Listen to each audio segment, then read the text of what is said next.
Okay, right. Good evening sir. Good evening. Right, இப்போ change ஆயிடுச்சு. சொல்லுங்க, யார் விளங்கப்படுத்த போறது இன்றைக்கு?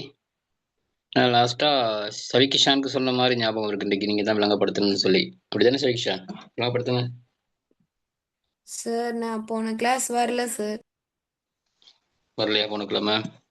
ரைட். வேற யார்? வேற வேற வேற யாராவது போன கிழமை வந்தவங்க?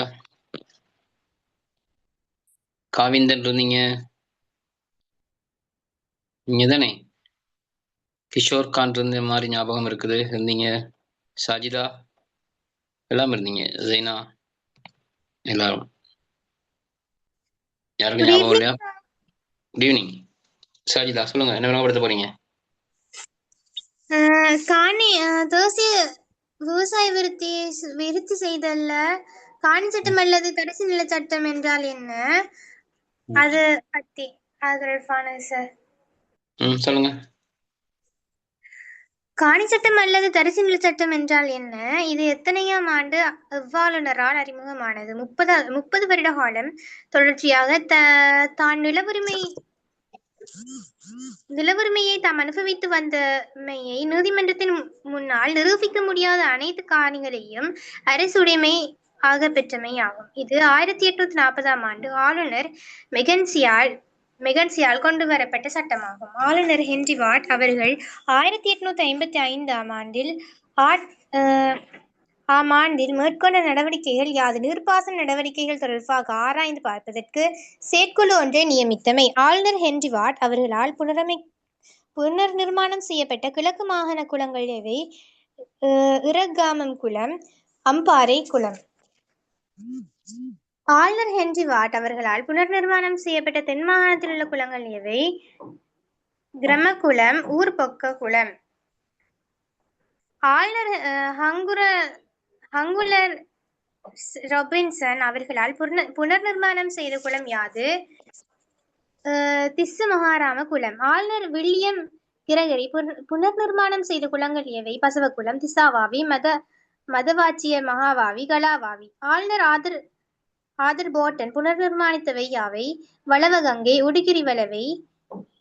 உடுகிரிவலவை அண்டிய பகுதிகளையும் 42 குளங்களையும் நீர்ப்பாசன திணைக்களத்தில் ஆரம்பித்தவர் யார்? எத்தனையாம் ஆண்டு? 1900 ஆண்டு வெஸ்டர் ரிஜ்வே ஆளுநர். விவசாயிகள் நலன் கருதி கூட்டுறவு சங்கத்தை நிர்வகித்தவர் யார்? எத்தனையாம் ஆண்டு? 1911 ஆண்டு ஆளுநர் மக்களம்.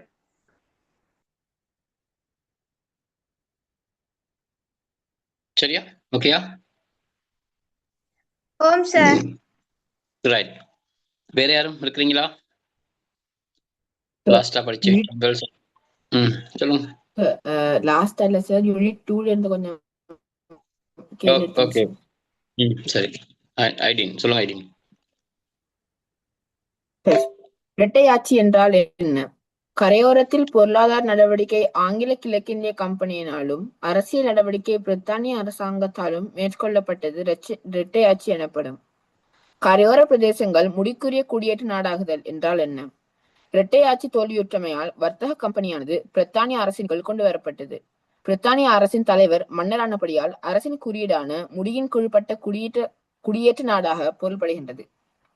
ஆளுநர் பெட்ரிக் நோத் கண்டியில் தமக்கு இணக்கமான அரசு ஒன்றை உருவாக்கிக் கொள்வதற்கோ அல்லது அதனை கைப்பற்றிக் கொள்வதற்கோ நாட்டம் கொண்டார். அதற்கான ஏனைய காரணங்களை தருக. ஆங்கிலேயரின் ஆட்சி பிரதேசங்களில் வாழும் மக்கள் கண்டி மன்னரையே ஆட்சியாளராக கருதியமை, கரையோரத்தில் ஏற்படும் கிளர்ச்சிகளுக்கு கண்டி மன்னனே காரணம் என்ற சந்தேகம், கொழும்பு திருகோணமலை தரைமார்க்க தொடர்புகளுக்கு கண்டி இராச்சியத்தின் தடை, பிரித்தானியருக்கு எதிராக மன்னன் பிரான்சியரின் உதவியை பெறலாம் எனும் பயம். 1798 ராஜாதி ராஜசிங்கன் அண்ணன் இறந்ததற்கு பிற்பாடு ஸ்ரீ விக்ரம ராஜசிங்கன் ஆட்சி பொறுப்பை ஏற்ற வெள்ளியில் ஆங்கிலேயரிடம் தஞ்சமடைந்த இளவரசன் யார்? முத்துசாமி. ஆளுநர் பெட்ரிக் நோத் 1800 ஆண்டில் கண்டிக்கு எந்த தளபதியின் தலைமையில் படை அனுப்பப்பட்டது? தளபதி மெக்டோவல். 1803 ஆண்டு ஆங்கில படை தோல்வியடைந்தமைக்கான காரணம் யாது? கண்டி மக்கள் மழைக்காலம் வரை போரை தாமதித்து மழைக்காலம் தொடங்கும் போது கண்டி கொழும்பு பாதையை தடை செய்தனர். இதனால் நீர் உணவின்றி மலேரியாவினால் மரணத்தை அண்டினர். அப்போது கண்டிய மன்னன் முத்துசாமியையும் ஆங்கில படையையும் கண்டி மக்கள் அழித்தொழித்தனர். ஆளுநர் பெட்ரிக் நோர்த் பதவிக்காலம் முடிந்ததும் அடுத்த ஆளுநராக நியமிக்கப்பட்டவர் யார்? தோமஸ் மேட்லண்ட். கண்டி ராஜ்யத்துடன் தந்திரமான உறவை மேற்கொண்ட ஆளுநர் யார்? ஆளுநர் தோமஸ் மேட்லண்ட். கண்டி அரசனுக்கும் பிரதானிகளுக்கும் இடையில் முரண்பாடுகள் ஏற்பட்டதற்கான காரணங்களை தருக. பிரபுக்கள் சிலருக்கு வழங்கப்பட்டிருந்த உத்தியோக பொறுப்புகளை நாயக்க வம்சத்தினருக்கு அரசன் வழங்கியமை, நாட்டு மக்களுக்கு தீங்கு விளைவித்த பிரபுக்களுக்கு அரசன் தண்டனை வழங்கியமை, பிரபுக்களிடையே பிரச்சனைகளை உருவாக்கும் வண்ணம் அமைந்த பதவிகள், பிலிமத்தலாவிற்கு வழங்கப்பட்ட மரண தண்டனை. Okay sir.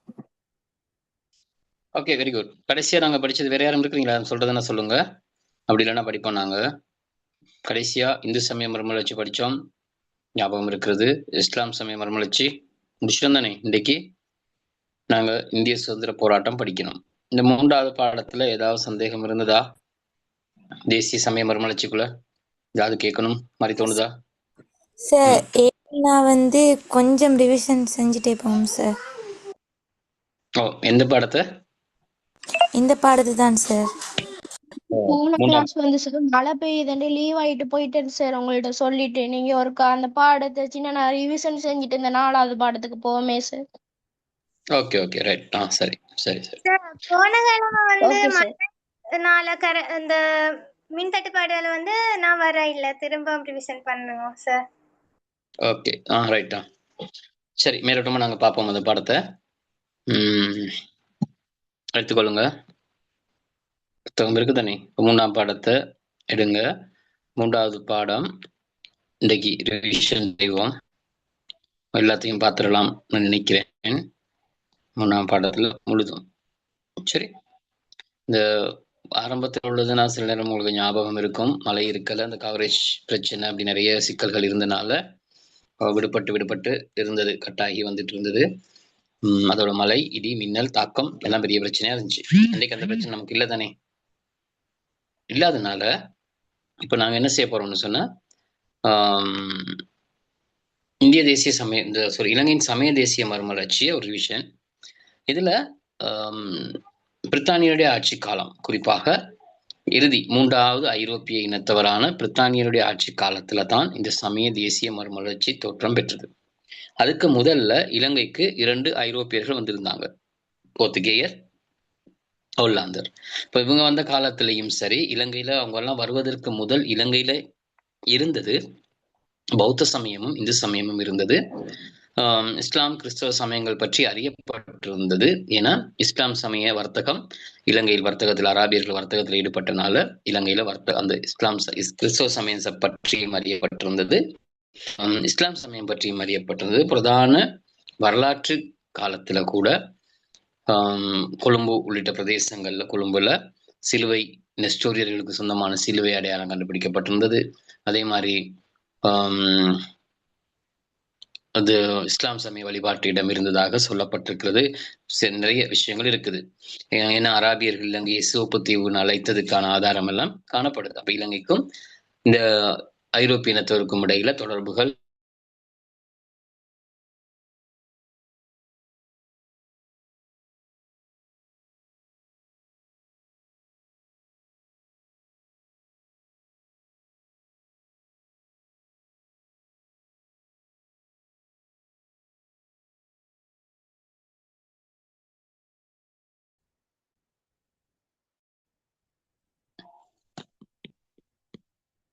கேக்குதா பேசுறது? விட்டு விட்டு கொள்ள கேக்குது. விட்டு விட்டு கேக்குது.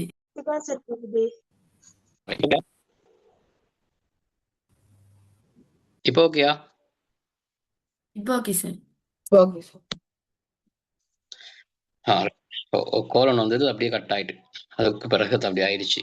சில நேரம் அந்த கவரேஜும் போயிட்டு வர பிரச்சனை ஒன்று இருக்கு தானே, அதனாலதான் அந்த பிரச்சனை இருக்கும். ஏதோ சிக்கல் ஒன்று ஆயிட்டு.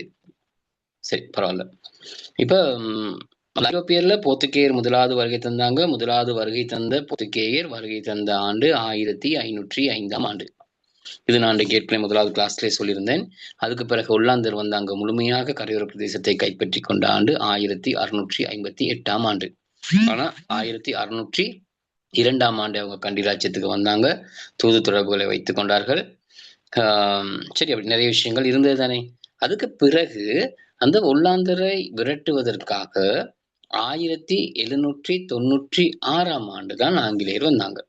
அப்ப அதுக்கு முதல்ல வந்த 2 ஐரோப்பிய இனத்தவர்களும் இலங்கையின் கரையோர பிரதேசங்களை நிர்வாகம் செய்தனால இந்த கரையோர பிரதேசங்கள்ல அவங்களுடைய சமயத்தை பரப்புனாங்க. அவங்களுடைய பிரதான நோக்கம் ஒன்று சமயம் பரப்புவது, இன்னொன்று இலங்கையில் இருக்கிற வர்த்தக பொருட்களை பெற்று அதிக லாபத்தை ஈட்டுவதுதான் பிரதானமான 2 நோக்கம்.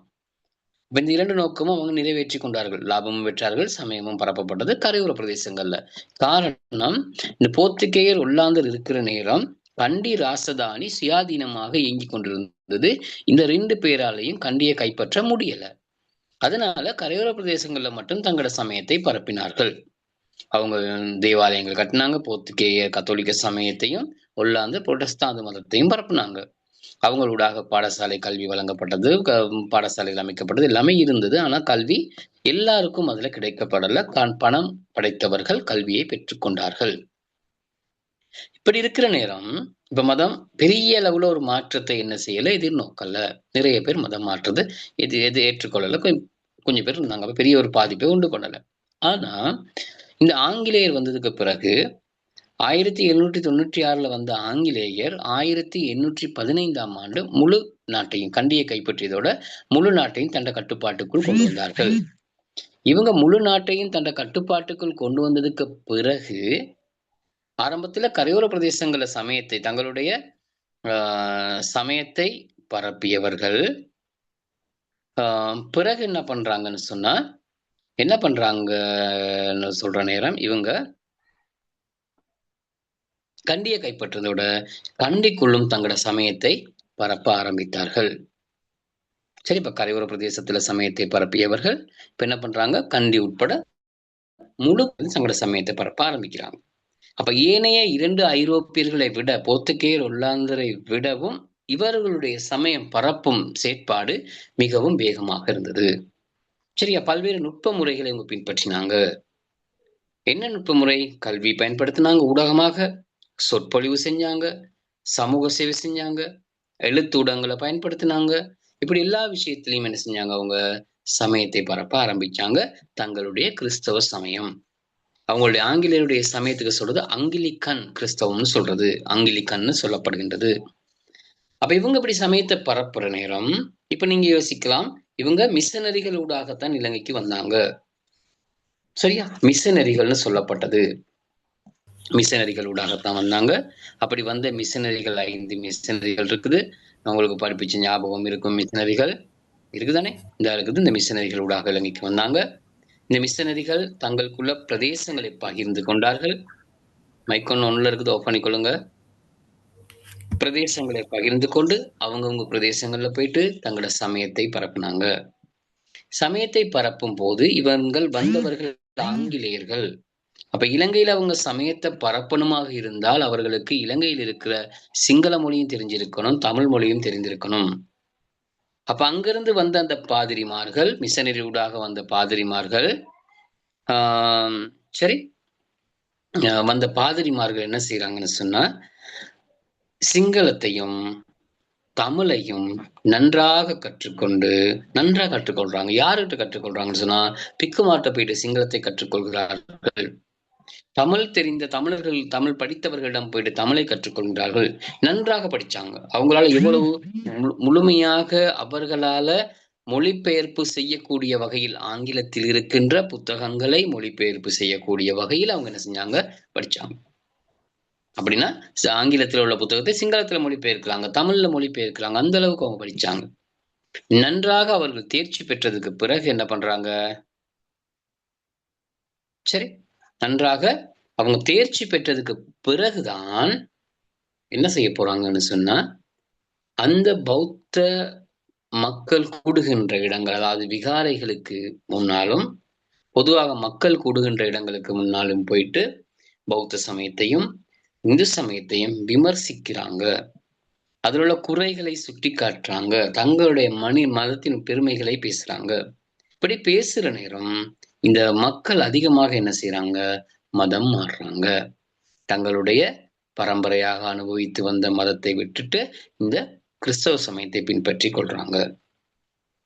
இவங்க இந்த கிறிஸ்தவ சமயத்தை பரப்புறதுக்கு உங்களுக்கு கேள்வி வரும். இந்த மிஷனரிகள், இலங்கைக்கு வருகை தந்த மிஷனரிகள் அவங்களுடைய செயற்பாட்டு எந்தெந்த பிரதேசங்கள் அவங்க தங்களோட செயற்பாடுகளை முன்னெடுத்தாங்க, அவங்க சமயத்தை பரப்புறதுக்கு மேற்கொண்ட நடவடிக்கைகள் என்ன, என்னென்ன ஊடகங்களாக பயன்படுத்தினாங்க, எழுத்தாக்கங்கள், போதனையும் ஊடகங்களையும் கையாண்டாங்க, சரியா, சொற்பொழிவாற்றினாங்க, எல்லாமே செஞ்சாங்க. அதுக்கு பிறகு பத்திரிகைகள் வெளியிட்டாங்க, சஞ்சிகைகள் வெளியிட்டாங்க, சிங்களத்திலையும் தமிழ்லையும் வெளியிட்டாங்க. மாசிக்க தேக்க, உரகல, லங்கா நிதானய, உதய தாரகை தமிழ்ல உள்ளது. இப்படி நிறைய நிறைய நிறைய பைபிள்ல மொழிபெயர்த்தாங்க. விவிலியம்னு சொல்லப்படுகிறது. அதை மொழிபெயர்த்தார்கள். தமிழ்லையும் சிங்களத்திலையும் மொழிபெயர்த்தாங்க. துண்டு பிரசுரங்களை வெளியிட்டாங்க. தங்கள் சமய பெருமைகளை சொன்னாங்க. அதே மாதிரி கல்வி அமைத்தார்கள். பாடசாலைகளை அமைத்து இவங்க ஒரு பிரதானமான ஊடகமாக கல்வியை பயன்படுத்தாங்க. கல்வி, ஆங்கில கல்வி கற்றால் அரசாங்க வேலை வாய்ப்பு கிடைத்தது. இந்த ஆங்கில பாடசாலைகளை இவர்கள் அமைத்தது நகர்ப்புறங்கள் ஆங்கில பாடசாலை அமைத்தார்கள். கிராமப்புறங்கள்ல தாய்மொழியில பாடசாலை அமைத்தார்கள். இந்த ஆங்கிலேயர்களுக்கு நகர்ப்புறங்கள்ல தான் அதிகமாக மத மாற்றத்தை செய்ய முடிந்ததே ஒழிய கிராமப்புறங்கள்ல அவ்வளவாக மாற்றம் முடியல. ஏன்னா கிராமத்தில் இருக்க மக்கள் தங்களோட மதங்களை விட்டு மாறினது குறைவாக இருந்தது. அங்க தாய்மொழி கல்வி கொடுக்கப்பட்டது. நகர்ப்புறங்கள் ஆங்கில கல்வி கொடுக்கப்பட்டது.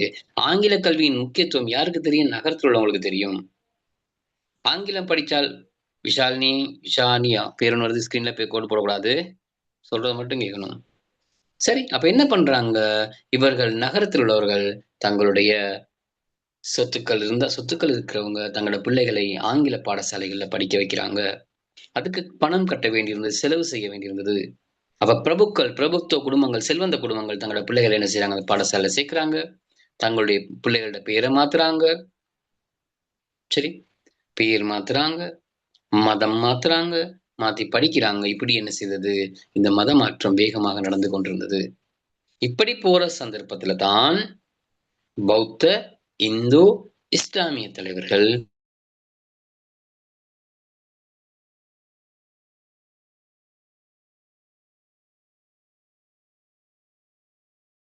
தங்கட மதங்களை காப்பாற்றிக் கொள்வதற்காக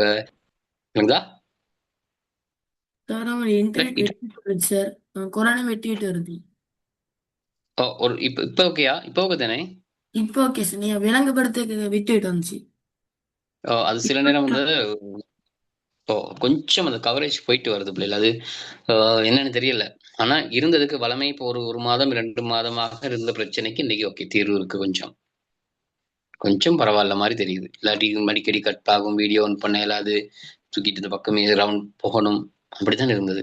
இன்னைக்கு பரவாயில்ல மாதிரி இருக்குது. சரியா?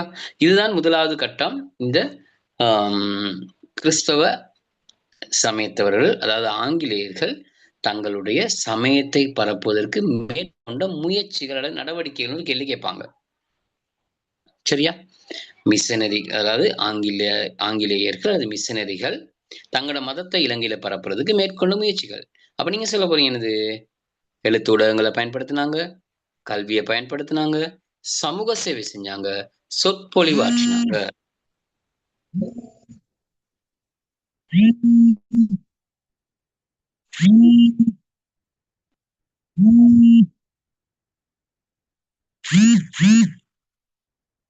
சரியா பிரேல்? சாரி, இந்த கோல் ஒன்று வந்துட்டு இருக்கு. சரி, ரைட். ஒருத்தனை பார்த்துக்கொள்வீங்களா? இந்த கிறிஸ்தவ மிஷனரிகள், ஆங்கில மிஷனரிகள் தங்களோட சமயத்தை பரப்புறதுல வெற்றி பெற்றதுக்கு என்ன காரணம்னா, அவங்களுக்கு அரசாங்க உதவி கிடைச்சது. ஏன்னா ஆட்சி செஞ்சது பிரித்தானியர். அப்ப அவங்க முழு ஆதரவையும் என்ன செஞ்சாங்க? ஆதரவு கொடுத்தாங்க. அதனால சமயம் பரப்ப அவங்களுக்கு வசதியாக இருந்தது. அவங்க சமயத்தை பரப்புறது கல்வியை பயன்படுத்தினாங்க ஊடகமாக. கல்வி முக்கியம். ஆகவே சமயம் பரப்பப்பட்டது. அச்சகங்கள் நிறுவனாங்க. ஒல்லாந்தர்களால் இலங்கையில் அச்சகங்கள் நிறுவப்பட்டது. ஆனால் அதை அதிகமாக பயன்படுத்தியவர்கள் ஆங்கிலேயர்கள். ஒல்லாந்தர் அச்சகம் நிறுவனாங்க. இவங்க அளவுக்கு புத்தகங்களோ சஞ்சிகைகளோ துண்டு பிரசுரங்களோ அவங்க வெளியிடல. ஆனா இவர்கள் அதை என்ன செய்தார்கள்? அதிகமாக வெளியிட்டார்கள், பயன்படுத்தினார்கள். புத்தகங்கள், சஞ்சிகைகள், பத்திரிகை என்பவற்றை வெளியிடக்கூடிய நிதி வசதியை கொண்டிருந்தாங்க. காசு இருந்தது, நல்ல வசதி இருந்தது. அது சார் ஜொஹன்னஸ் கூடன்பர்க் வந்து எந்த நாடு? ஒல்லாந்தோ, போர்த்துகேயரோ, எந்த இனம்? போர்த்துகேயரோ, ஒல்லாந்தரோ, ஆங்கிலேயரோ? எதுக்கு என்னமா கேளுங்க இருக்க விலங்குல முதல்ல சொன்னது? ஜொஹன்னஸ் கூடன்பர்க் அச்சியந்திரத்தை கண்டுபிடித்தவர் எந்த அவர் இனம் சார்? ஜெர்மனியை சேர்ந்தவர். ஜெர்மன் நாட்டை சேர்ந்தவர். சரியா? ஜெர்மன் நாடுனா சில அது வந்து மறுபடியும் பாட்டுல போட்டு இருந்துச்சு தானே சார்? அந்த ஜொஹன்னஸ் கிரேட் 8ல போட்டு ஜொஹன்னஸ் கூல்பர்க் 1454ஆம் ஆண்டு அச்சியந்திரத்தை கண்டுபிடிச்சான்னு இருக்கு. 1454 1453 தானே மறுமலர்ச்சி. 54ஆம் ஆண்டு கண்டுபிடிக்கப்பட்டதாகத்தான் போட்டிருக்குது. கண்டுபிடிச்சவர் கிரேட் 6ல எனக்கு ஞாபகம் இருக்கு சார், சொல்லியிருந்தாங்க முதலா வந்து அச்சியந்திரம் வந்து சீனால கண்டுபிடிக்கப்பட்டிருந்த மாதிரி சொல்லிருந்துச்சு சார். 6ல இப்பயும் அப்படிதான் இருக்குது. இப்பயும் சீனர்கள் தான் அச்சியந்திரத்தை கண்டுபிடிச்சார்கள் தான் கிரேட் 6 புத்தகத்துல இருக்குது. ஆனா நம்ம இங்க வர்ற நேரம் நாங்க சீனர்கள் எழுதினா அது பிழையா போகும், புள்ளி இல்ல. அப்ப அது எந்த வகையில அது நான் எனக்கும் இருக்கும். ஆனா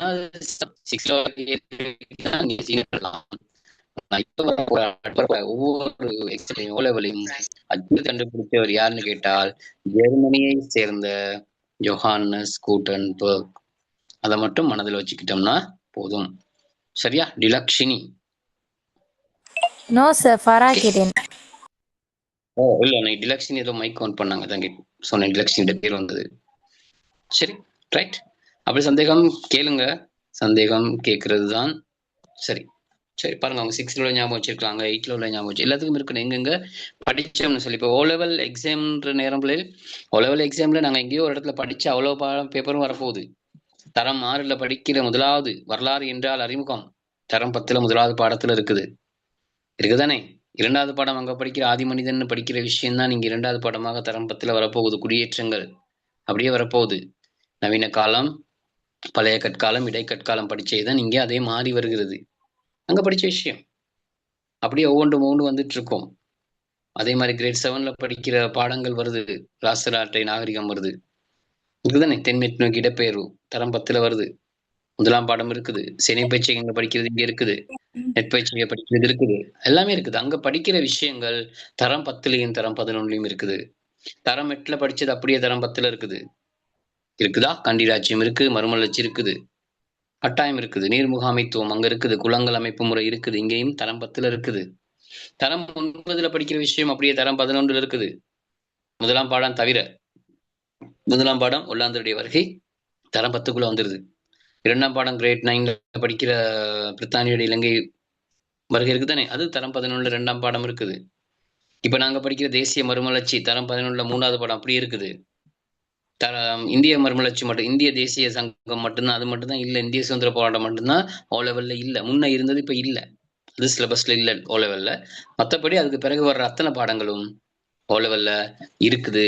நான் ஓ லெவல் புத்தகத்துல 4, 5, 6 9ல உள்ள பாடம் அப்படியே இருக்குதானே. அப்ப அந்த வரலாறு அங்க இருந்து அப்படியே தொடர்ந்துகிட்டு தான் வருது. ஆனா அதனாலதான் கடைசி ஒரு சாராம்சமாக 10, 11 புத்தகத்தை முழுமையாக படிச்சால் இலகுவாக எடுத்துடலாம். அதுதான் சாராம்சம். அது 2ம் படிச்சா போதும். ஆனா இங்க இருந்து போற அதே விஷயம், இதே தேசிய சமய மறுமலர்ச்சி தரம் 11ல 3வது பாடமா இருக்கு. நீங்க தரம் 12 புத்தகம் எடுத்து பார்க்கலாம். அடுத்து படிக்கிற பாடம் அதுக்கு அடுத்த பாடமா இருக்குது, 4ஆம் பாடமாக இருக்குது, எல்லாமே இருக்கு. இந்திய சுதந்திர போராட்டம் இல்லாம மற்ற பாடங்கள். அப்ப இது ஒரு தொடர்ச்சியான ஒரு வரலாறுங்கிற தொடர்ச்சியா படிச்சுட்டு போறோம். ஆனா கொஞ்சம் கொஞ்சம் வித்தியாசம், கொஞ்சம் கொஞ்சம் தகவல் கூடுதலாக இருக்கும். சரி, ரைட். இப்ப நீங்க பார்த்திருப்பீங்க இந்த இந்த சமய மறுமலர்ச்சியில கிறிஸ்தவ சமய மறுமலர்ச்சி அல்லது மிஷனரிமாருடைய செயற்பாடுகள். ரைட், புத்தகம் பாத்தீங்க தானே? நான் புத்தகத்தை நோட்ஸ் எல்லாம் பார்க்கலன்னு ஏற்கனவே உங்களுக்கு நோட்ஸை வாசிச்சு விளங்கப்படுத்திருக்கிறேன். எந்த ஒரு சொல்லும் விடுபடவில்லை, முழுமையா விளங்கப்படுத்தினால இன்றைக்கு மேலோட்டமா உங்களுக்கான ஒரு விளக்கமாகத்தான் சொல்லிட்டு போனேன். அதை நீங்க அப்படியே ஞாபகம் வச்சுக்கிட்டாலும் போதும். சொன்ன விஷயங்கள் அப்படியே இருக்கணும். ஒரு கேள்வி வருது, ஆங்கிலேயர் மிஷனரிகள் தங்களோட சமயத்தை பரப்ப மேற்கொண்ட முயற்சிகள் அல்லது மேற்கொண்ட நடவடிக்கைகள், மேற்கொண்ட செயற்பாடுகள் எல்லாம் ஒண்ணுதான். கல்வி, வேற சமூக சேவை, சொற்பொழிவு, போதனைகள், சரிதானே? இது எல்லாமே உண்டு. அது இது தெரிஞ்சா விஷயம் அதுதான், வேற ஒண்ணுமே இல்லை. பாடம் லேசு, இலகுவான ஒரு பகுதி, இலகுவான பாடம்.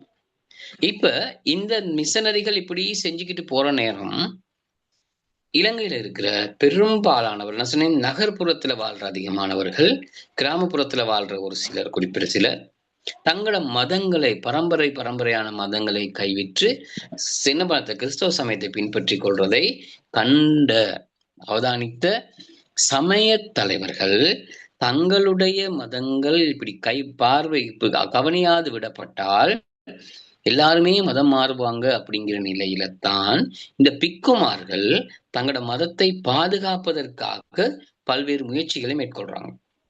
விட்டா அழிஞ்சு போயிரும் அப்படிங்கிற நிலையில தான் என்ன செய்யறாங்க, பல்வேறு முயற்சிகளை மேற்கொண்டாங்க. அதுதான் பௌத்த மறுமலர்ச்சியில சமய எழுச்சின்னு சொல்லப்படுகிறது. இது பௌத்தத்திலையும் இருக்கு, இந்துலையும் இருக்கு, இஸ்லாம்லையும் இருக்கு. சரி, பௌத்த சமயத்தை சார்ந்தவர்களும் இந்து சமயத்தை சார்ந்தவர்களும் தான் அதிகமாக மதம் மாறினார்கள். இஸ்லாம் மதத்தை சார்ந்தவர்கள் மதம் மாறவில்லை, மிக குறைவு. ஆனா அப்ப அவங்க எதுக்கு சமய மறுமலர்ச்சியில இஸ்லாம் சமய மறுமலர்ச்சியிலேயே வந்தாங்க அப்படின்னு கேட்டா, கல்வி, மதம் ஆங்கில பாடசாலைகளில் படிச்சாதான் ஆங்கில கல்வி கிடைக்கும், ஆங்கில கல்வி கற்றால்தான் வேலை வாய்ப்பு கிடைக்கும், அரசாங்க வேலைங்கிற நேரம் இந்த இஸ்லாம் மாணவர்கள் ஆங்கில பாடசாலைகளை போய் படிக்காம மதம் மாறாம இருந்தால் தங்களுடைய சமுதாயத்தின் கல்வி வளர்ச்சி இல்லாம போயிடும். அப்படிங்கிறனால்தான் அறிஞர் MC சித்திலபை, JTP ஜாயா போன்றவர்கள் இஸ்லாம் மாணவருடைய கல்வி வளர்ச்சிக்காக அரும்பாடுபட்டவர்கள். சரி, அவங்க மிக முக்கியமான காரணமா இருந்தாங்க. அதே மாதிரிதான் பௌத்த சமயத்தை சேர்ந்தவங்க என்ன பண்றாங்க, பௌத்த சமய தலைவர்கள், அதாவது குறிப்பாக பிக்குமார்கள் தங்களோட மதத்தை பாதுகாக்கிறதுக்காக முன் வந்தார்கள். சரி, அதுல நிறைய பேர் இருக்கிறாங்க. அவங்க என்ன செஞ்சாங்க, இப்ப ஆங்கிலேயர்கள் என்ன செய்யறாங்களோ அந்த செயற்பாடுகளை இவர்களும் என்ன செஞ்சாங்க, கொண்டு சென்றாங்க. 19ஆம் நூற்றாண்டு பின்னரை பகுதியில பிக்குகளால்தான் இந்த பௌத்த சமய மறுமலர்ச்சிக்கு தலைமைத்துவம் வழங்கப்பட்ட பிக்குமார்கள் அவங்க தான் கொடுத்தாங்க. தங்களோட மதத்தை பாதுகாப்பதற்காக, தங்களோட கலாச்சாரத்தை பாதுகாப்பதற்காக முக்கியத்துவத்தை கொடுத்தது பிக்குமார்கள். அதுக்கு பிறகுதான் கல்விமான்களும் இதுல சேர்ந்து. எப்படியோ கல்வி கற்றவர்கள் இருந்தார்கள். இந்த ஆங்கில பாடசாலையில கல்வி கற்றவர்களும் தங்களுடைய மதம் சார்ந்த பௌத்த சமயத்தை பாதுகாப்பதற்காக அரும்பாடுபட்டார்கள். நாங்க படிக்கிற இந்த தலைவர்கள்ல கல்வி கற்றவர்கள் அதிகமானவர்கள் கிறிஸ்தவ பாடசாலைகளில் கல்வி கற்றவர்கள். படிச்சுட்டு வந்துதான் தங்களுடைய மதத்தை பாதுகாப்பதற்காக இவர்கள் பாடுபட்டார்கள். நிறைய பேர் பாருங்க, எல்லாருடைய பேர்களையும் கிறிஸ்தவ பேர் கலந்திருக்கும். ஜோன் த சில்வா, அனகாரிக தர்மபால கூட அங்க அப்படித்தான் இருந்தார். கிறிஸ்தவ பாடசாலையில படித்து கிறிஸ்தவ பேர்ல இருந்தவர் தான் ஜோன் த சில்வா. பியதாச சிறிசேன, ஆறுமுக நாவலரும் அங்க படிச்சவர் தானே. பேரை மாத்தலானா அவரும் கிறிஸ்தவ பாடசாலையில படிச்சு கிறிஸ்தவ குருமார் ஒருத்தர் கீழே வேலை செஞ்சவர், பாடசாலையில படிப்பிச்சவர். பாருங்க, அங்க இருந்துட்டு தான் அவங்க என்ன செய்யறாங்க, அங்க இருந்த விஷயங்களை அறிஞ்சிட்டு தங்களோட மதத்தை பாதுகாப்பதற்காக வெற்றி பெற்றாங்க. சரி, ரைட். அதில் பாருங்க, இந்த பௌத்த சமய மறுமலர்ச்சி இயக்கத்தில் வெளிப்படையாக தெரிகிற பண்புகள் தான் பிரிவினை அமைக்கிறாங்க. மைக் இருக்கு, ஆஃப் பண்ணுங்க, மைக் ஒன்று இருக்குது. டிலக்ஷினி, மைக் ஆஃப் பண்ணுவீங்க. நீங்க படிக்கிற இடத்தையும் அமைதியா வச்சுக்கொள்ளுங்க, சத்தம் இல்லாத இடத்துல உட்காந்து படிங்க பிள்ளைகள். விளங்குதா? நிறைய பேர் அந்த ஜூம் ஒன் பண்ணி வச்சுட்டு அங்க போன்லயோ டேப்லயோ லேப்லயோ வேற வேலைகள் கேம்ஸ் விளையாடுற மாதிரி எல்லாம் இருக்குது. சரியா? சில பேரண்ட்ஸ் அதை சொல்றாங்க. அதனால பேரண்ட்ஸ் பக்கத்திலேயே உட்கார்ந்தும் இருக்கிறாங்களாம். உட்கார்ந்து இருந்தா மட்டும்தான் நாங்க படிப்பிக்கிற விஷயத்த கவனிக்கிறாங்க, இல்லாட்டி அவங்க ஜூம் ஆன் பண்ணி வச்சுட்டு அவங்க வேற வேற வேலையில ஈடுபட்டு இருக்கிறாங்க அப்படின்னு சொல்றாங்க. அப்ப அதை குறைச்சிக்கோங்க. இருக்கிற அந்த 1.5 மணித்தியாலமும் முழுமையாக நாங்க படிக்கிறோம். படிக்கிறதுல கேள்வி கேளுங்க, விளங்காத விஷயங்களை கேளுங்க, சொல்ற விஷயங்கள் எழுதி கொள்ளுங்க. இதுதான் நீங்க செய்ய வேண்டியது. அதை விட்டுட்டு அந்த நேரத்துல நீங்க வேற வேற வேலை செய்வீங்களா இருந்தால் நீங்க உங்களையும் ஏமாத்தி கொண்டு உங்களோட பேரண்ட்ஸ் பெற்றோரையும் ஏமாத்திட்டு இருக்கிற மாதிரியான ஒரு வேலையா தான் இருக்கும். சரி, எல்லாருடைய நேரம், காலம், பணம் எல்லாத்தையும் முறையாக பயன்படுத்தணுமா இருந்தா நீங்க நாங்க படிப்பிக்கிற விஷயத்தை கேளுங்க, கேள்விகள் கேளுங்க, டவுட் கேளுங்க. சரி, ரைட். இப்ப இந்த மறுமலர்ச்சி இயக்கத்தில் வெளிப்படையாக தெரிகிற பண்புகளை தான் பிரிவினா. இப்ப கல்வி தானே முக்கிய ஊடகமாக ஆங்கிலேயர் பயன்படுத்துறாங்க மதமாற்றத்துக்கு. அங்க இப்ப பௌத்தர்களும் என்ன செய்யறாங்க, கல்வியை வழங்குவதற்காக எங்களுக்கு பாடசாலை அமைக்க தெரியாது. ஏன்? பாடசாலை அமைப்பதற்கு எங்கிட்ட நிதி வசதி இல்லை, ஒழுங்கமைப்பு தெரியாது. எப்படி பாடசாலை அமைக்கிறீங்க, ஒழுங்கமைப்பு தெரியாது. ஆங்கிலேயருக்கு தெரிந்தது, நிதி வசதி இருந்தது, அமைத்தார்கள். எங்களுக்கு தெரியாது. அதனால என்ன பண்றாங்க இவங்க, நிதி வசதின்னா என்ன சார்? காசு, பணம் இல்ல. பாடசாலை அமைத்து அதை கொண்டு நடத்துவதற்கு பணம் இல்லை, பணம் போதாது. இளைஞர்கள்ட்ட பணம் போதாது, எப்படி அமைக்கிறதுன்னு தெரியாது, எந்த ஒழுங்குமுறைன்னு சொல்லி தெரியாது, போதிய விளக்கம் இல்லதானே. அதனால இவங்க என்ன பண்றாங்கன்னா பிரிவினா பாடசாலை, எங்கிட்ட ஆரம்ப மன்னராட்சி காலத்துல இருந்து பிரிவினாக்கள் இருந்ததே, குருகுல கல்வி, விகாரைகள், ஆறாமைகள் இருந்தது, பிக்குமார்கள் கல்வி கற்றார்கள், படிச்சிருக்கோம். மகாவிகாரை ஒரு ஆறாமை, மகாமிகவன பூங்கா இந்த மகாவிகாரை, அதே மாதிரி அபேகிரி விகாரை ஒரு ஆறாமை, ஜேத்தவனராமைய ஒரு ஆறாமை. பிக்குமார்கள் கல்வி கற்ற இடங்கள், வெளிநாட்டு பிக்குகள்லாம் வந்து கல்வி கற்றுக்கிறாங்க, அபேகிரியில கற்றுக்கிறாங்க, மகாவிகாரியில கற்றிருக்கிறாங்க, நிறைய பேர் கற்றிருக்காங்க. அப்ப அந்த கல்வி முறையை இவர்கள் என்ன செய்யறாங்க, மீண்டும் இலங்கையில பிக்குமார் கொண்டு வராங்க. பிரிவினாக்களை தோற்றுவித்து பௌத்த சமயம் சார்ந்த கல்வியை கற்பிக்கிறாங்க. அப்ப இங்க படிச்சவங்க வெளியில வந்து பண்டிதர்களாக வெளியே வந்தவங்க மேலும் பிரிவினாக்களை ஆரம்பிக்கிறாங்க. இவங்க ஆரம்பிக்கிற அந்த பிரிவினான்றது விகாரைகளை சார்ந்து நடக்கின்ற கல்வி. அங்க எல்லா பாடமும் படிப்பிக்கப்படும், சமயம் சார்ந்த பாடங்களும் இணைய பாடங்களும் கற்பிக்கப்பட்டன. அப்ப அங்கிருந்து வர்றவங்க படிச்சவங்க நிறைய பேர் வர வர வர என்ன செய்யுது, கல்விமான்கள் நிறைய பேர் தோற்றம் பெறுறாங்க. இப்படி போய் கொண்டிருந்தது. அப்ப நிறைய பேர் என்ன பண்றாங்கன்னு சொன்னா இங்க கல்விக்கு முக்கியத்துவம் கொடுக்க ஆரம்பிச்சாங்க பௌத்தர்கள்.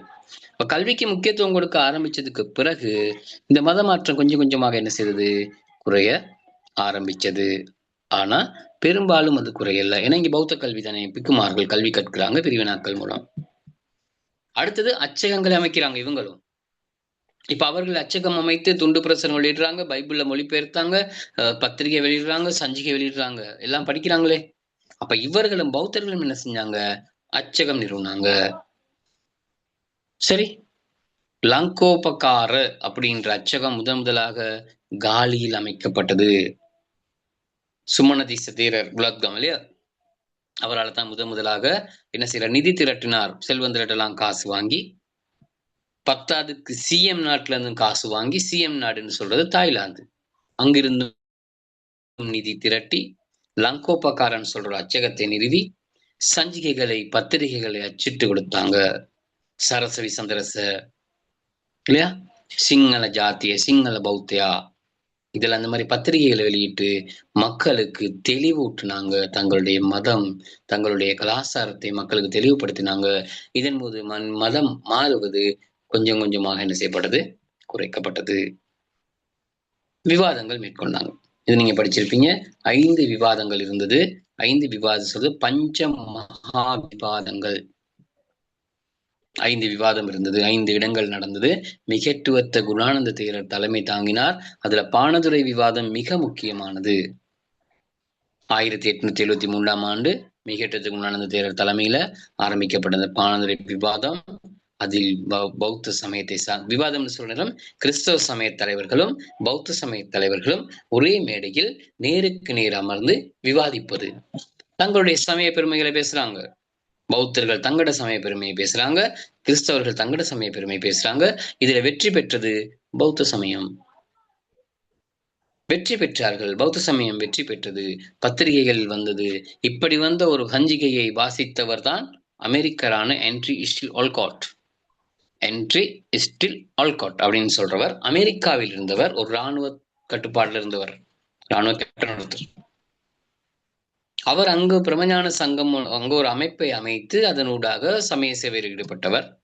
அப்ப அவர் என்ன சமயத்தை சேர்ந்திருப்பார்? கிறிஸ்துவ சமயத்தை சார்ந்தவர் இருப்பார். அப்ப அந்த சஞ்சிகையை அவர் அங்கு அமெரிக்காவிலே வைத்து வாசிக்கிறார்.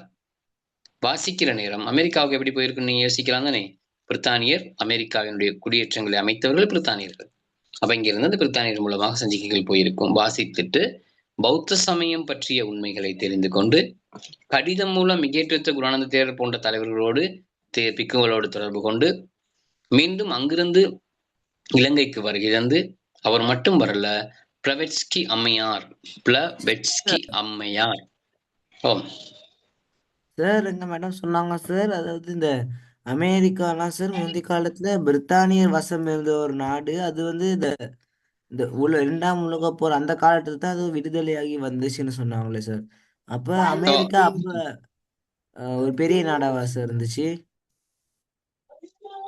அமெரிக்கான்னு சொல்றது எப்படி இருந்ததுன்னு சொன்னா பிரித்தானியருடைய குடியேற்ற நாடாக காணப்பட்டது. அமெரிக்காவை கண்டுபிடிச்சவர் அமெரிக்க வெஸ்புசி அப்படின்னு சொல்லப்படுகின்றவர் மறுமலர்ச்சிக்கு பிற்பட்ட காலம் நாடுகான் பயணம் தோற்றம் பெற்ற போது போர்த்துகேயர், ஒல்லாந்தர், ஆங்கிலேயர், பிரான்சியர், பிரித்தானியவங்க நாடுகளை தேடி போனாங்க தானே. போற நேரம் இஸ்பானியர்களால்தான் என்ன செய்யப்பட்டது, இந்த அமெரிக்க கண்டம் கண்டுபிடிக்கப்பட்டது.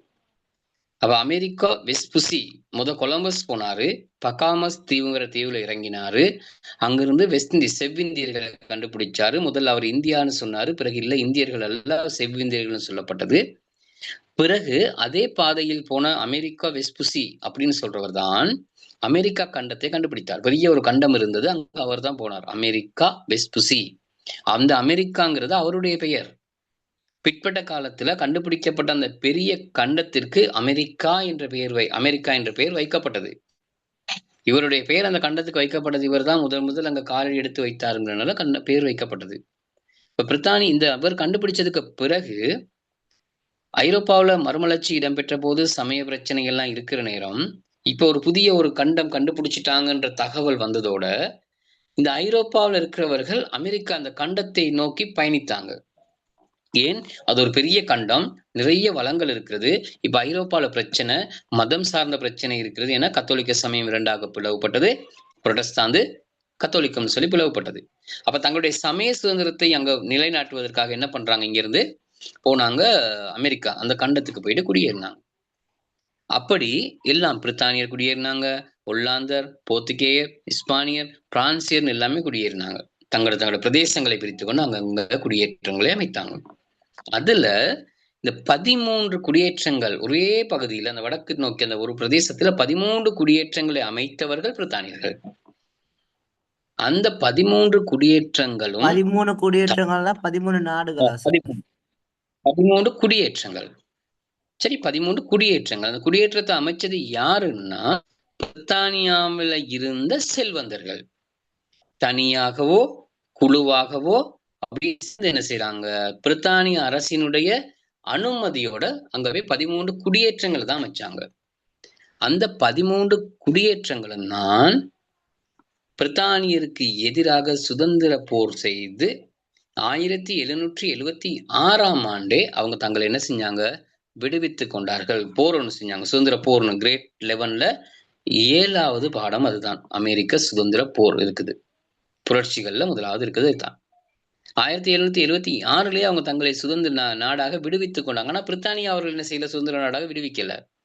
பிரித்தானியா நினைக்கிற மாதிரி 1873ஆம் ஆண்டு 83ஆம் ஆண்டு அந்த காலகட்டத்துல தான் அவங்க 1783ஆம் ஆண்டுல தான் அவங்க பிரித்தானியா அந்த அமெரிக்கா அந்த 13 குடியேற்றங்களுக்கும் சுதந்திரத்தை வழங்கியது. அதுக்கு பிறகுதான் அவர்கள் ஒரே குடியேற்றமாகத்தான் இருந்தாங்க, ஒற்றுமையாக இருந்தாங்க. அந்த அமெரிக்கா தான் 50 மாநிலங்களாக கூட இன்னைக்கு தேசிய கொடியில இருக்குது. அப்ப அந்த அமெரிக்காங்கிறது பிரித்தானியாவிலிருந்து போன குடியேற்றவாசிகளால் உருவாக்கப்பட்டதுதான் அமெரிக்கா. அந்த அமெரிக்க கண்டம் இன்றைக்கு அந்த 13 குடியேற்றங்கள் அதான் நாடுகளாக இருக்குது. அப்ப அவங்க அங்கிருந்து வந்தவங்க தான். அவங்க மேடம் சொன்னது சரி, பிரித்தானியாவுடைய குடியேற்ற நாடுதான் அமெரிக்கா. சரி, அப்படி வந்து தான். அப்ப அங்க இருந்தவர் தான் ஒல்கோட் அவர்கள். அங்கிருந்துதான் சார் ஒல்கோட் இலங்கைக்கு வந்தார்.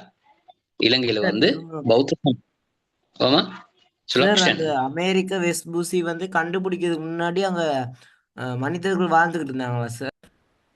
இருந்திருக்கணும். செவ்விந்தியர்கள் இருந்தாங்க. மேற்கு பகுதியில செவ்விந்தியர்கள் இருந்தாங்க. அங்க மக்கள் இருந்திருப்பாங்க. இப்ப இலங்கைக்கு போர்த்துகேயர் வரும்போது இலங்கையில மக்கள் இருந்தாங்க தானே. அந்த மாதிரி அந்த நாடுகள்லயும் பழங்குடி மக்கள் இருந்தாங்க. பழங்குடியினர் இருந்தாங்க. மக்கள் வாழ்ந்தாங்க. வாழாம இருக்க முடியாது, வாழ்ந்தார்கள். சரி, அப்ப இலங்கையை வந்து போர்த்துகேயர் கண்டுபிடிக்கும் போது இலங்கையில மக்கள் இருந்தாங்க தானே. அது மாதிரி அங்கேயும் பழங்குடியினர் இருந்தாங்க. அவர்களுக்கும் அரசர்களா இருந்திருப்பாங்க தானே சார்? இல்ல, குழுக்களாக இருந்திருப்போம் இருந்திருப்பாங்க. இல்லையா? இல்ல, அரசர்களாக இருந்திருக்க வாய்ப்பு இல்லாட்டியும் குழுக்களாக இருந்தாங்க. குழுக்களாக அவங்களுக்குள்ள பழங்குடி மக்கள் இருப்பாங்க. அந்த தலைவர்களாக இருந்திருப்பாங்க. அப்ப இவங்க போய் அங்க குடியேறும் போது சனத்தொகை குறைவா தான் இருந்திருக்கும். அவங்க ஒரு பிரதேசங்கள் இருந்திருப்பாங்க. அவர்கள் இல்லாத பிரதேசங்கள்ல இவங்க நினைச்சிருப்பாங்க, வாழ்ந்திருப்பாங்க. போர்கள் நடந்திருக்கலாம். அவங்க வரும்போது எதிர்ப்புகள் நடந்திருக்கலாம்.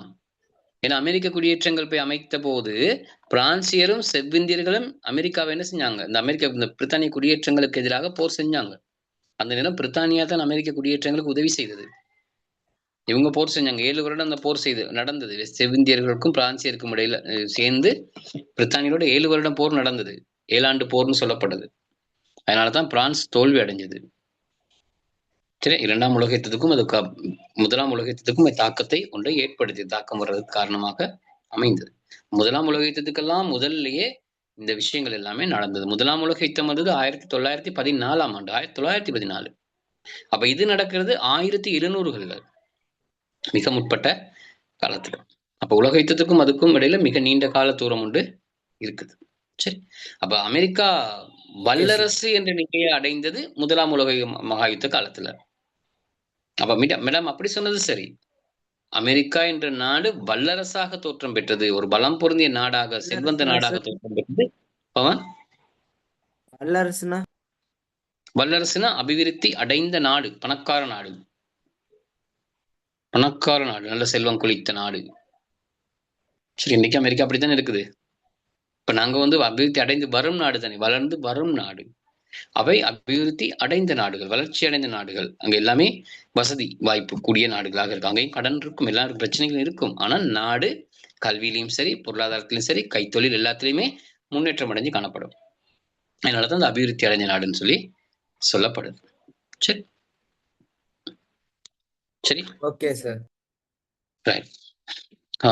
அப்ப இந்த பௌத்த பாடசாலைகள் நிறுவனாங்க. யார் வந்ததுக்கு பிறகு? ஒல்கோட் அவர்கள் இலங்கைக்கு வந்ததுக்கு பிறகுதான் பௌத்த பாடசாலை நிறுவப்பட்டது. ஒல்கோட்டை பத்தி படிக்கிற நம்ம விஷயங்களை படிப்போம். அடுத்து தேசிய கலாச்சாரத்தை பாதுகாக்கும் நடவடிக்கைகள்லாம் எடுக்கப்பட்டது. இந்த பிரிவினாக்கள் அமைத்ததில்ல. இந்த மீள 3 பேர் இருக்காங்க பாருங்க, அவங்களோட பேர் கட்டாயம் வேணும். பலானை சித்தார்த்த தேரர், இக்கடு ஸ்ரீ சுமங்கல தேரர், ரத்னானை ஸ்ரீ தர்மாலோக தேரர், இவர்கள் எல்லாம் பிரிவினாக்கள் அமைச்சாங்க. ரத்னானை பரமதம்ம தேசிய பிரிவினா, மாளிகாந்த வித்தியோதய பிரிவினா, பேலியகுட வித்யாலங்கர பிரிவினா. இந்த மாளிகாந்த வித்தியோதய பிரிவினா, வித்யாலங்கர பிரிவினா தான் பிற்பட்ட காலத்துல இன்னைக்கு இருக்க பல்கலைக்கழகங்களாக தரம் உயர்த்தப்பட்டது. சரியா?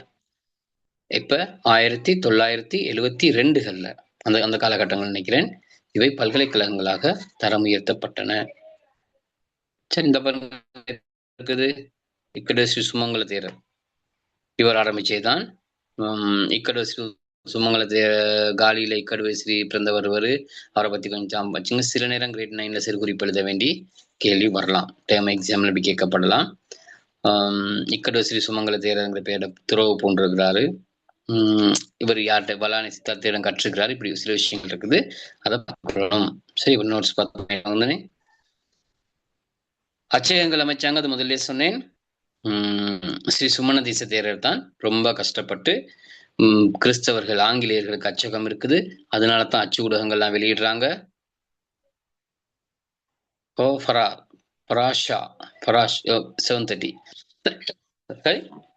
அப்ப இந்த அச்சகங்கள் அமைக்கிறதுக்கு கஷ்டப்பட்டாரு. ஆங்கிலேயர்கள் அச்சக அமைச்சிருக்கனாலதான் அவங்க தங்களோட அச்சு வெளியீடுகளை வெளியிடுறாங்க. நிறைய பேருக்கு மக்களுக்கு தெளிவூட்டி மதமாற்றம் செய்யறாங்க. நாங்களும் அச்சகம் அமைக்கணும்னு சொல்லி ரொம்ப கஷ்டப்பட்டு தர்மாலங்கார புலத்கம தர்மாலங்கார ஸ்ரீ சுமணதீச தேரர் தான் நிதி திரட்டி காசு சேர்க்கிறாரு. ஆக்கள்கிட்ட செல்வந்தட்டெல்லாம் காசு சேர்த்து அந்த காசு போதாதனால எங்க இருக்கிறாரு? காலியில தான் லங்கோபகாரங்கிற அச்சகத்தை நிறுவினாரு. சிஎம் நாட்டில இருந்தும் காசு பெற்றதாக சொல்லப்படுகிறது. சிஎம்னு சொல்றது தாய்லாந்து. அவங்க அச்சகத்தை அமைச்சதுக்கு பிறகுதான் இந்த பாருங்க பத்திரிகை லக்மினி பகன சரசவி சந்தரச சிங்கள ஜாத்திய சிங்கள பௌத்தையா அப்படிங்கிற எல்லாத்தையும் நடத்தி பத்திரிகைகளை வெளியிட்டு மக்களை பௌத்த சமயத்தின் முக்கியத்துவத்தை எங்களோட கலாச்சாரத்தின் முக்கியத்துவத்தை வெளிப்படுத்த மக்களுக்கு சொன்னாங்க. மக்கள் அதை படிச்சாங்க. அதுவரை படிக்கிறதுக்கு வாய்ப்பு இல்லை தானே. புத்தகம் எழுதல, சஞ்சிகைகளில் பத்திரிகைகளில் ஒண்ணும் இல்லை. பிறகு எல்லாருக்கும் படிக்கிற இது விஷயங்களை வெளிக்கொள்ற சந்தர்ப்பம் கிடைக்குது. அப்ப தங்களோட மதத்தை விட்டு போகக்கூடாது, தங்களோட மதத்தை பாதுகாக்கணும், கலாச்சாரத்தை பாதுகாக்கணுங்கிற எண்ணம் மக்கள் மத்தியில எழுச்சி பெற்றது. சரி. அடுத்தது விவாதங்கள். நான் சொன்ன 5 விவாதம் நடந்தது. பஞ்சமகா விவாதம்னு சொல்றது. இதுல பௌத்தர்களும் கிறிஸ்தவர்களும் தலைமை தாங்கினாங்க. மிகட்பிளத்த குணானந்த தேரர் தலைமையில் இந்த விவாதங்கள் இடம்பெற்றது. அதுல பானதுரை விவாதம் மிகவும் முக்கியமானது. இந்த விவாதம் இடம்பெற்ற இடங்கள்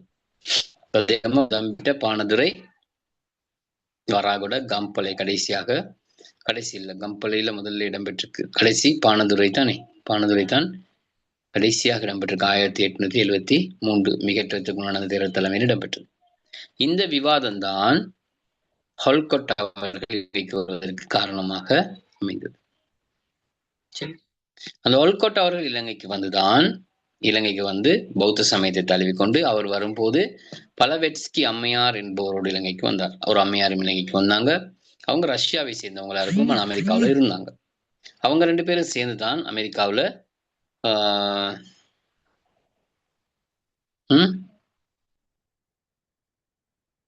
சரி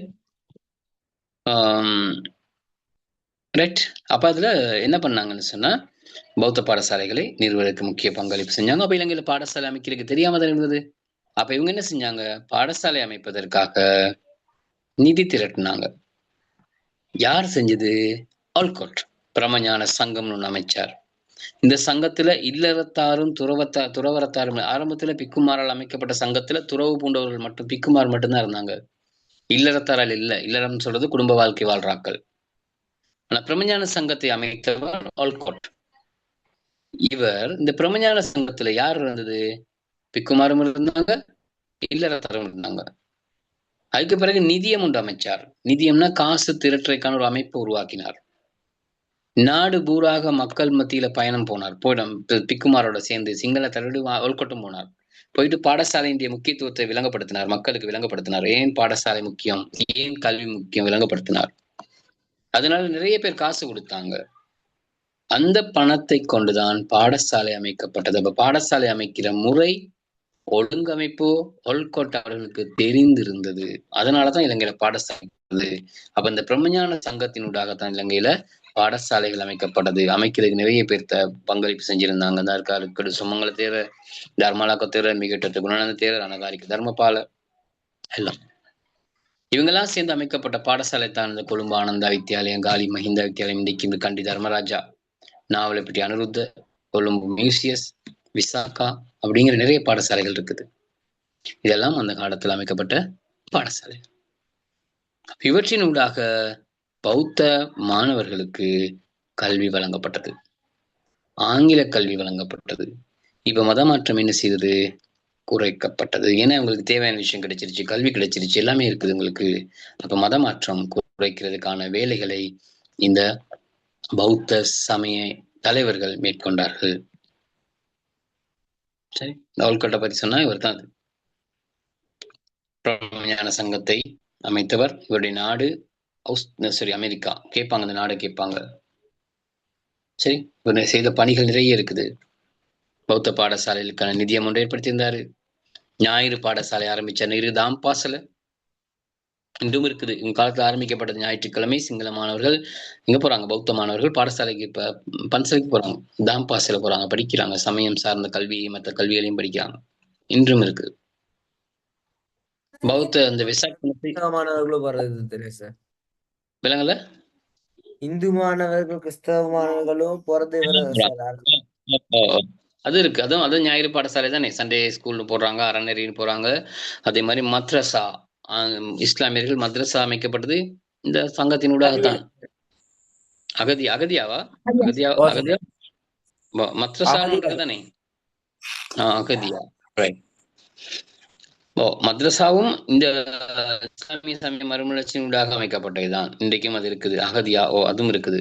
இதெல்லாமே கொண்டு வந்தது எதற்காகனா தங்களோட மதங்களை பாதுகாத்துக் கொள்றதுக்காக மேற்கொண்ட முயற்சிகள். இன்று வரை அவை நடைமுறையில் இருக்குது, மாற்றங்கள் இல்லை, இல்லையா? அப்ப ஒல்கோட்டை பத்தி கேட்டா வெசாக் தினத்தை விடுமுறை தினமாக்கி கொடுத்தாரு. பௌத்த கொடியை நிர்மாணிக்க பிக்குமாருடனும் தலைவருடன் சேர்ந்து பங்களிச்சு முக்கியமான வேலை. சார் பௌத்தம் excuse me sir, doubt one sir. சொல்லுங்க சார் இந்த மாதிரி தானே சார் ஒரு ஆங்கிலேயர் வந்து கண்டியர்களோட இருந்து தானே சார் ஜோன் டொய்லி வந்து கண்டியை கைப்பற்ற உதவுனாரு. அப்ப இவங்க யாரும் சந்தேகிக்கலையா சார் இவர் இப்படி வந்து அவங்களோட ஒன்னா இருக்காரு, இந்த மாதிரி கொடியெல்லாம் உதவி செய்யறாரு, பௌத்த பாடசாலை நிறுவுறாரு, யாரும் ஒரு சந்தேகிக்கலையா சார்? இல்ல, சந்தேகிக்கலன்னா அந்த அளவுக்கு இவர்களுக்கு சந்தேகம் வந்து உருவாகல, இல்லையா? இவர் வந்த நேரம், ஏன்னா இவர் பௌத்த சமயத்தை பின்பற்றி கொண்டார் தானே. ஜோன் டொய்லி வந்து மிக பிற்பட்ட காலத்துல தானே பிரச்சனை உண்டு பண்ணாரு. அந்த காலத்துல ஜோன் டொய்லி இல்லையே. 1815 இல்லையா? ஜோன் டொய்லி இருந்தார் அந்த காலத்துல. இருந்தாலும் அவருக்கு ஒரு தெளிவு ஒன்று இருந்திருக்கும். இவர் பௌத்த சமயத்தை பின்பற்றிட்டார் அப்படிங்கிற நேரம் அது அந்த அளவுக்கு யோசிச்சு இல்லை, இல்லையா? நீங்க கேட்கிற கேள்வி சரி. ஏன்னா அவர் ஜோன் டொய்லி இப்படி செஞ்சுட்டு போயிட்டாரே, கண்டி ராஜ்யத்தை இழக்கிறதுக்கு ஜோன் டொய்லி முக்கியமான காரணம். அப்படி மிக முக்கியமான காரணம் அவர் தானே. எல்லாத்துக்கும் அதுதான் காரணம். அப்படி இவங்க யோசிக்கல. ஏன்னா இவங்க ஆங்கிலேயருக்கு எதிராகவே தானே இவர் செயற்பட்டார். கிறிஸ்தவ சமயத்துக்கு எதிராக தானே செயற்பட்டார். அதனால கிறிஸ்தவ சமயத்துக்கு எதிரான பௌத்த சமயத்தை தழுவிக்கொண்டு தானே அவர் வேலை செஞ்சார். அதனால பெரிய சந்தேகம் ஒன்றும் வரல. இனி நாடு முழுமையாக ஆங்கிலேயர் வசம் வந்து விட்டதுனால இவங்களுக்கு அப்படி ஒரு பிரச்சனை ஒண்ணு இல்லை. இனி ஒண்ணு செய்ய போறது இல்லையே. அதனால இவரை ஏற்றுக்கொண்டிருக்கலாம். அவருடைய செயற்பாடுகள் அதை ஏற்றுக்கொண்டிருக்கலாம். ஜோன் டொய்லி மாதிரி இவர் மேல சந்தேகம் கொள்ளல. ஜோன் டொய்லி மீதும் சந்தேகம் கொள்ளல. அந்த சந்தேகம் இவர்களுக்கு அந்த நேரம் வந்திருக்கலாம். சில நேரம் அது சில நேரம் வந்திருந்தாலும் தெளிவுபடுத்தியிருப்பாங்களா இருக்கும். இவர் தெளிவுபடுத்தியிருப்பார், நான் இல்லைன்னு சொல்லியிருப்பாரு. ஏதாவது நடந்திருக்கும். நல்ல ஒரு சந்தேகம் தான். சந்தேகம் உங்களுக்கு வந்துருச்சு இல்லையா? நல்ல சரி. இதான் ஒல்கோட். இது அவ்வளவும் பௌத்த சமயத்தை பிரிவினாக்கள்ல வந்து அந்த பரீட்சை முறை நடைமுறையில் இருந்ததா? இப்பயும் இருக்கே. பிரிவினாக்கள் இப்பயும் பரீட்சை இருக்கு. அந்த பிரிவினாக்கள் இருக்கிறவர்கள் இன்றைக்கும் பரீட்சை எழுதுறாங்க. அந்த காலத்திலயும் பரீட்சை முறைகள் இருந்தது. பாஸ் பண்ணி தான் வந்தாங்க. பட்டதாரிகள்லாம் உருவானாங்க. இல்ல இந்த கல்விமான்கள் காலத்தில் ஏன்னா இந்த பரீட்சை முறை வந்து ஆரம்பத்திலே வந்துருச்சே. ஒல்லாந்தர் காலத்திலேயே பரீட்சை ஒழுங்கு முறைப்படுத்தப்பட்ட பரீட்சை ஒல்லாந்தர் காலத்திலே வந்துருச்சு. பரீட்சை, பாடசாலை மேற்பார்வை எல்லாம் படிச்சிருக்கோம் தானே. முறையான பரீட்சை எல்லாம் ஒல்லாந்தர் காலத்திலே இருந்ததே. அப்ப அப்படி இருந்த விஷயங்கள் தொடர்ந்து வந்து கொண்டுதான் இருந்தது. பாடசாலையில அந்த முறைமை தொடர்ந்து வந்து கொண்டுதான் இருந்தது. அந்த போர்த்துகேயர் காலத்துல அமைக்கப்பட்டிருந்தாலும் ஒல்லாந்தர் காலத்துல ஒழுங்கமைக்கப்பட்ட பரீட்சைகள் நடந்தது. குழு மேற்பார்வை இருந்தது. இதெல்லாம் இருந்தது. அப்ப அது தொடர்ந்து ஆங்கிலேயர் காலத்திலயும் அப்படியே வந்து கொண்டுதான் இருந்தது. பிரச்சனை இருக்கல, தொடர்ச்சியாக. சார் அப்ப வந்து ஆங்கிலேயர்களும் இவங்களும் வேறு வேறு பாடசாலை இருக்காரு சார். ஆங்கிலேயர்களும் கிறிஸ்தவ பாடசாலை செஞ்சாங்க. இவங்க வந்து பௌத்த பாடசாலைகள் செய்யும்போது எல்லாமே அரசு பாடசாலைகள் போல நிதி எதுவும் அளவிடாம இருந்துச்சா, இல்லாட்டி தனியார் பாடசாலைகளும் இயங்கி கொண்டு இருந்துச்சா சார்? தனியார் பாடசாலை, ஆங்கில பாடசாலைகள் பெரும்பாலும் தனியார் பாடசாலைகளாகத்தான் இயங்குச்சு. அது கிராமப்புறங்கள்ல தான் எல்லாத்துக்கும் கல்வி கொடுத்தாங்க. நகர்ப்புறங்கள்லையும் பொதுவான பாடசாலைகளும் இருந்தது. ஆனா ஆங்கில கல்வி கொடுத்து படிக்கிற காசு கொடுத்து படிக்கிற பாடசாலைகள் தான் ஆங்கில பாடசாலைகளாக இருந்தது. பணம் செலுத்தி தான் படிக்கணும். பணம் செலுத்தி படிக்கிற நேரம் தான் அவங்க என்ன பண்றாங்க, அந்த மதம் மாற்றத்துக்கு முக்கியத்துவம் கொடுத்திருந்தாங்க. இணைய பாடசாலைகளுக்கு போனாலும் மத மாற்றம் இருந்தது. ஏன்னா சமய கல்விக்கு முக்கியத்துவம் கொடுத்தாங்க. பௌத்த இதுகள்ல பௌத்த பாடசாலைகள் வந்து அரசு பாடசாலைகளை போல காசு அறவிடாம இயங்குனுச்சா சார்? ஆமா, ஆரம்பத்துல அது காசு அறவிடாமல் தான் இயங்கி இருக்கும். ஏன்னா உங்க சமயத்தை பாதுகாக்கணுமே, கலாச்சாரத்தை பாதுகாக்கணும். காசு வாங்கினா தான் ஆங்கில பாடசாலை போய் படிச்சிருவானே. படிச்சுட்டு அங்க பதவிகள் எல்லாம் பெற்றுக்கொள்ளலாமே. அப்ப இவங்க இலவசம்தான். இலவசம்னா இப்ப கண்ணங்கரா தான் இலவச கல்வி அறிமுகப்படுத்தினாருங்கிற நேரம் அங்க அந்த அளவுக்கு இல்லாட்டியும் ஏதாவது ஒரு முறை ஒன்று இருந்திருக்கும். எல்லாருமே கல்வி கற்றுக்கவும் முடியாது தானே, எல்லாருக்கும் அந்த கல்வி வழங்கப்படல தானே. அப்போ சில நேரம் நீங்க கேக்குற மாதிரி சார் இந்த ஆங்கிலேயர்கள் ஸ்கூல் மூலமாவா சார் இப்ப இங்கிலீஷ் மீடியம் ஸ்கூலுகள் இப்ப நம்ம காசு கட்டி படிக்க? இன்டர்நேஷனல் ஸ்கூல் அப்படித்தானே போகுது இல்லையா? அவங்களோட காலம் தானே, ஆங்கிலேய கலாச்சாரம் தானே, அவங்களோட காலத்து பாடசாலைகள் தான் இருக்கு இன்னும். இன்டர்நேஷனல் ஸ்கூல் எல்லாம் அது அரசாங்க கவர்மெண்ட்டும் இருக்கு, பிரைவேட்டும் எல்லாமே செஞ்சுட்டு போறாங்க. அப்ப மினி செமி கவர்மெண்ட் எல்லாம் இருக்கு தானே, பாடசாலைகள் இருக்கு இன்னும். அந்த காலத்துல இருந்து வந்த அந்த முறைகள் தான் இருக்குது. அதுல கல்வி கற்றால் வெளிநாட்டு வேலை வாய்ப்புகள் அப்படி நிறைய விஷயம் இருக்கிறனால அதுக்குள்ள போய்கிட்டு இருக்கிறாங்க. எல்லாமே ஒண்ணுதான். அந்த காசு இருக்கிற ஆக்கள் அதுல பிடிக்கும். கண்டியில இருக்க ஆந்தனி சில்வஸ்டர் ட்ரினிட்டில எல்லாம் சார் போட்டிருக்கு தானே சார், 1800களிலே ஆரம்பிக்கப்பட்டது. அப்ப அதெல்லாம் சார் இந்த உள்ள ஆங்கிலேயர்கள் ஆரம்பிச்சதுன்னே சார். அந்த காலத்துல ஆரம்பிக்கப்பட்ட பாடசாலைகள் கத்தோலிக்க பாடசாலைகள் தானே அவங்க எல்லாம். அந்த ட்ரினிட்டி எல்லாமே பெரிய பாடசாலை அந்த காலத்துல ஆரம்பிக்கப்பட்ட பாடசாலைகளாவே தான் இன்னும் அதே அந்த காலத்துல இருந்து அதே ரூல்ஸ் அப்படித்தானே இருக்குது. மாற்றங்கள் தானே இன்னும் அதே மாதிரி இயங்கி கொண்டிருக்குது. அந்த அந்த ஒரு ஒழுங்கமைக்கப்பட்ட விதத்துல அது அமைஞ்சுக்கிட்டு இருக்கு, நடந்துட்டு இருக்குது. மாற்றங்கள் இல்லை. அதை நாங்க இல்லையா, காசு கட்டி படிக்கிறாங்க, காசு இருந்தா படிக்கலாம். நிறைய மாற்றங்கள் இருக்குது. நாங்க சாதாரண பாடசாலையில படிக்கிறதுக்கும் மற்ற பாடசாலை படிக்கிறதுக்கும் வேறுபாடு அது இருக்குது. நிறைய விஷயங்கள் இருக்கு. சரி சார், அப்புறம் எங்க ஸ்கூலு சார் கோல்டன் என்பவரால் தான் சார் 1910 ஆரம்பிக்கப்பட்டது ரஜோல ஸ்கூல். அப்ப அது ஒரு ஆங்கில பாடசாலை தானே சேர்ந்திருக்கும்? இல்ல, அது ஒரு மிஷனரி பாடசாலையில ஆரம்பிக்கப்பட்ட போது மிஷனரி பாடசாலை, ஆங்கில பாடசாலையா இருந்திருக்கல்ல. தமிழ் இல்ல, மிஷனரியில் அமைக்கப்பட்ட பாடசாலை தான் சொல்லப்படுது. ரஜோலையும் ஒரு மிஷனரி பாடசாலை அந்த காலத்தில் அமைக்கப்பட்டு பிறகுதான் அது என்ன செய்யப்பட்டது, பெயர் மாற்றப்பட்டது, இந்து காலேஜாக பெயர் மாற்றப்பட்டது. ரஜோல இந்துன்னு வந்தது, பின் தேசிய பாடசாலையாக வந்தது. அப்புறம் ரஜோல தேசிய பாடசாலை, இந்த தேசிய பாடசாலைன்னு மாற்றப்பட்டது. அது ஆங்கிலேயர் காலத்தில் அமைக்கப்பட்டிருந்தாலும் நகர்ப்புறம் இல்லை தானே. அப்ப ஒரு தோட்ட பாடசாலை தானே, தோட்டமாக இருக்கிற காலகட்டம் தானே. பிறகு தானே நகரமாக மாறியது. அது இப்பதானே நகரம்னு சொல்றோம். அப்ப அது கோல்டன் அவங்க அந்த மிஷனரி காலத்தில் ஆரம்பிக்க பாடசாலை தான் அது. அது தமிழ் மாணவர்களுக்காக ஆரம்பிக்கப்பட்டது. தமிழ் பேசும் மாணவர்களுக்காக ஆரம்பிக்கப்பட்டது தான் அது. சிறிதாக ஆரம்பிக்கப்பட்ட தோட்ட காலத்துல. வேற இருக்கா? பௌத்த சமயத்தை பார்த்துக்கோங்கள, தேசிய கலாச்சாரத்தையும் கொஞ்சம் பார்த்துட்டு, இந்து சமயம் இஸ்லாம் சமயம் லேசு கொஞ்சம் தான் இருக்கும். இந்த தேசிய கலாச்சாரத்தை பார்க்குற நேரம் தேசிய கலாச்சாரத்தை பாதுகாப்பதற்காக மிக முக்கியமான செயற்பாடுகள் நிறைய பேரால் கொண்டு வரப்பட்டது. அதுக்கு என்னன்னா, இந்த ஆங்கிலேயர்களால இலங்கையில அவங்களுடைய கலாச்சாரம் தான் என்ன செய்யப்பட்டது, பரப்பப்பட்டது, ஆங்கிலேயருடைய கலாச்சாரம். அப்ப அந்த கலாச்சாரத்தினால இலங்கையினுடைய தேசிய கலாச்சாரம் பாதிக்கப்பட்டது. இப்ப நாங்க பாக்குறது தானே, நிறைய விஷயம், நிறைய மாற்றங்கள் இருக்குது தானே, நிறைய நிறைய நிறைய நிறைய மாற்றங்கள் இந்த காலத்துல இருக்குதுங்கிற எல்லா விஷயத்திலையும், கல்வியிலையும் சரி, செயற்பாடுகள்லையும் சரி, வழிபாட்டு முறை எல்லாத்துலயும் மாற்றம், உணவு எல்லாம் மாறி இருக்கு. அப்ப அந்த காலத்திலையும் ஒரு கட்டுக்கோப்பான ஒரு சமுதாயமாக இருந்த இலங்கையில் இருந்த இந்த பௌத்த, இந்து, இஸ்லாம் சமயங்கள் என்ன செய்ய போகுதுன்னா மாற்றம் ஏற்படுது. ஆங்கிலேயருடைய வருகையினால அவங்களுடைய கலாச்சாரத்தை பின்பற்ற முறைகள் தோற்றம் பெறுது. அப்படி வர்ற நேரம் அதை பாதுகாக்கணும், இதை விட்டுறக்கூடாதுன்னு சில தலைவர்கள் என்ன செஞ்சாங்க, எங்களுடைய கலாச்சாரத்தை பாதுகாப்பதற்கான நடவடிக்கைகளை மேற்கொண்டாங்க. அதுல முக்கியமானவர் தான் அனகாரிக தர்மபாலர். முக்கியமானது இருந்தாங்க. தேசிய கலாச்சாரத்தின் மேன்மையை உணர்த்துறதுக்கு இந்த அனகாரிக தர்மபாலர் தான் தன்னை அர்ப்பணிச்சு கொண்டாரு.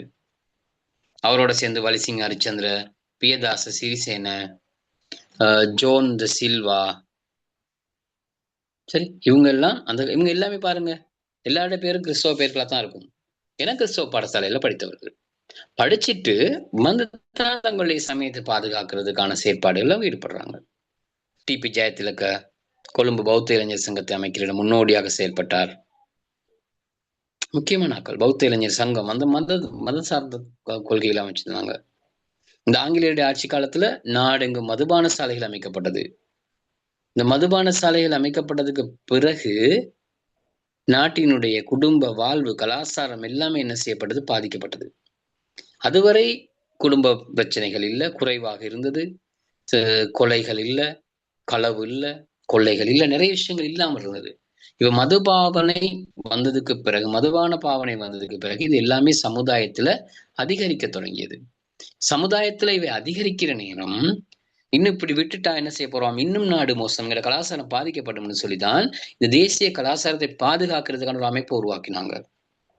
இதுல இருந்தவங்க யாருன்னு சொன்னா பிக்குகளும் மதுவிலக்கு இயக்கத்தை ஆரம்பிச்சு சார் அநாகரிக தர்மபாலைக்கு ஒரு திரைப்படம் இருக்குதானே சார் சிங்களத்துல? வந்துருச்சுன்னு நானும் பார்த்திருக்கேன். இப்ப படத்தை பார்க்கல, கேள்விப்பட்டிருக்கேன். பழைய படம் படம் ஒன்று இருந்திருக்கும். இருந்தது நிறைய. அந்த இந்த கதை இப்ப நாங்க படிக்கிற இந்த விஷயங்கள் எல்லாம் பிள்ளைகள் நினைக்கிற மாதிரி டிஎன்எல் அல்லது ஐடிஎன் ஏதோ ஒரு சேனல்ல ஏதோ ஒண்ணுல போய்கிட்டு தான் இருக்கு. சுவர்ண வாகினியா ஏதோ ஒண்ணுல இப்பயும் போய்கிட்டு தான் இருக்குன்னு நினைக்கிறேன். நாங்க பெரும்பாலும் யாரும் பாக்குறது இல்லையே. இந்த கதைகள் சிங்களத்துல போய்கொண்டுதான் இருக்குது. இப்ப படிக்கிற இந்த சமயம், இந்த பௌத்த சமயம் இருக்கலாம், எல்லாம் போகுது. இந்த ஆங்கிலேயருடைய ஆக்கிரமிப்பு, ஆங்கிலேயருடைய கெப்பட்டி போல திசாவை, இந்த இவங்க எல்லா கதையும் போகுது. எல்லாமே அதே மாதிரி போய்கிட்டு இருக்கு. அதே மாதிரி நம்ம சினிமா டிராமாக்கள் மாதிரி இல்லாம அந்த கலாச்சாரத்தோட அந்த சூழலோட அப்படியே போய்கிட்டு இருக்கு. ஏன்னா சிங்களத்துல போகுது, அதை யாரும் பாக்குறது இல்லை. அதை பார்த்தாலே எங்களுக்கு இந்த கதைகள் நிறைய விஷயம் விளங்கும். இது இப்படித்தான் இருந்தது இருக்கு. இப்ப கண்டி ஆக்கிரமிப்பு இருக்கு 818. அவர் யாரு எகலை போல கைது செய்யப்பட்டதும், குடும்பம் எகலை போல தலைமறைவானதும், குடும்பம் கைது செய்யப்பட்டது எல்லாம் இருக்கு. யாராவது பாக்குறோமா? இல்லதானே, பாக்குறதுக்கு சந்தர்ப்பம் இல்லை. ஆனா அவை எங்கட பாடத்துல உள்ள விஷயம், எங்கட வரலாறு நடிச்சு காட்டுறான். நிறைய விஷயம் இருக்குது. ஆனா நாங்க என்ன செய்யறது இல்ல, அவை பார்க்கப்படுறது இல்ல. அதெல்லாம் பார்த்தா சின்ன வயசுல இப்ப வர வர நாங்க பெருசா இப்ப ரெண்டு விஷயம் இருக்கு. எங்க நாட்டினுடைய கலாச்சாரம், எங்களுடைய முன்ன உள்ள விஷயங்களை பாத்தீங்கன்னா சிங்களம் எங்களுக்கு வரும். அது கேட்க கேட்க எங்களுக்கு சிங்களம் என்ன செய்யும், பழகும். சிங்கள விஷயங்கள், அவங்களோட சொற்கள் எல்லாமே வரும். இப்போ உள்ள பிள்ளைகள் அதை கேட்கறது இல்ல, நாங்களும் பாக்குறது இல்ல. எப்ப போகுதுன்னு தெரியல. ஆனா நான் கண்டிருக்கேன், போகுது. இந்த கதைகள் போகுது, படங்கள்ல போகுது, நாடகங்கள் போகுது. முடிஞ்சா கொஞ்சம் பாருங்க, அந்த கதைகள் எல்லாமே இருக்குது. ஆங்கிலேயர் வந்தது, கெப்பட்டி போல நிலைமை, இப்ப அந்த போர்கள் 1848ஆம் ஆண்டு போர்கள் இதெல்லாம் இருக்கு. சரி, அடுத்து பாருங்க, இந்த மது விலக்கு இயக்கம் ஒன்று ஆரம்பிக்கப்பட்டு அதுக்கு எதிராக செயற்பட்டாங்க. தாது கோபுரங்கள், நாடு பூராக அழிவுற்றிருந்த தாது கோபுரங்களை பாதுகாக்கிறதுக்கும் புனரமைக்கிறதுக்கும் சீர் செய்யறதுக்குமான செயற்பாடு இயக்கத்தை ஆரம்பிச்சாங்க. வலிசிங்க ஹரிச்சந்திர தான் அனுராதபுரத்தில் இருக்கிற புனித தலங்களை பாதுகாக்கிறதுக்கான இயக்கத்தை ஆரம்பிச்சவர்.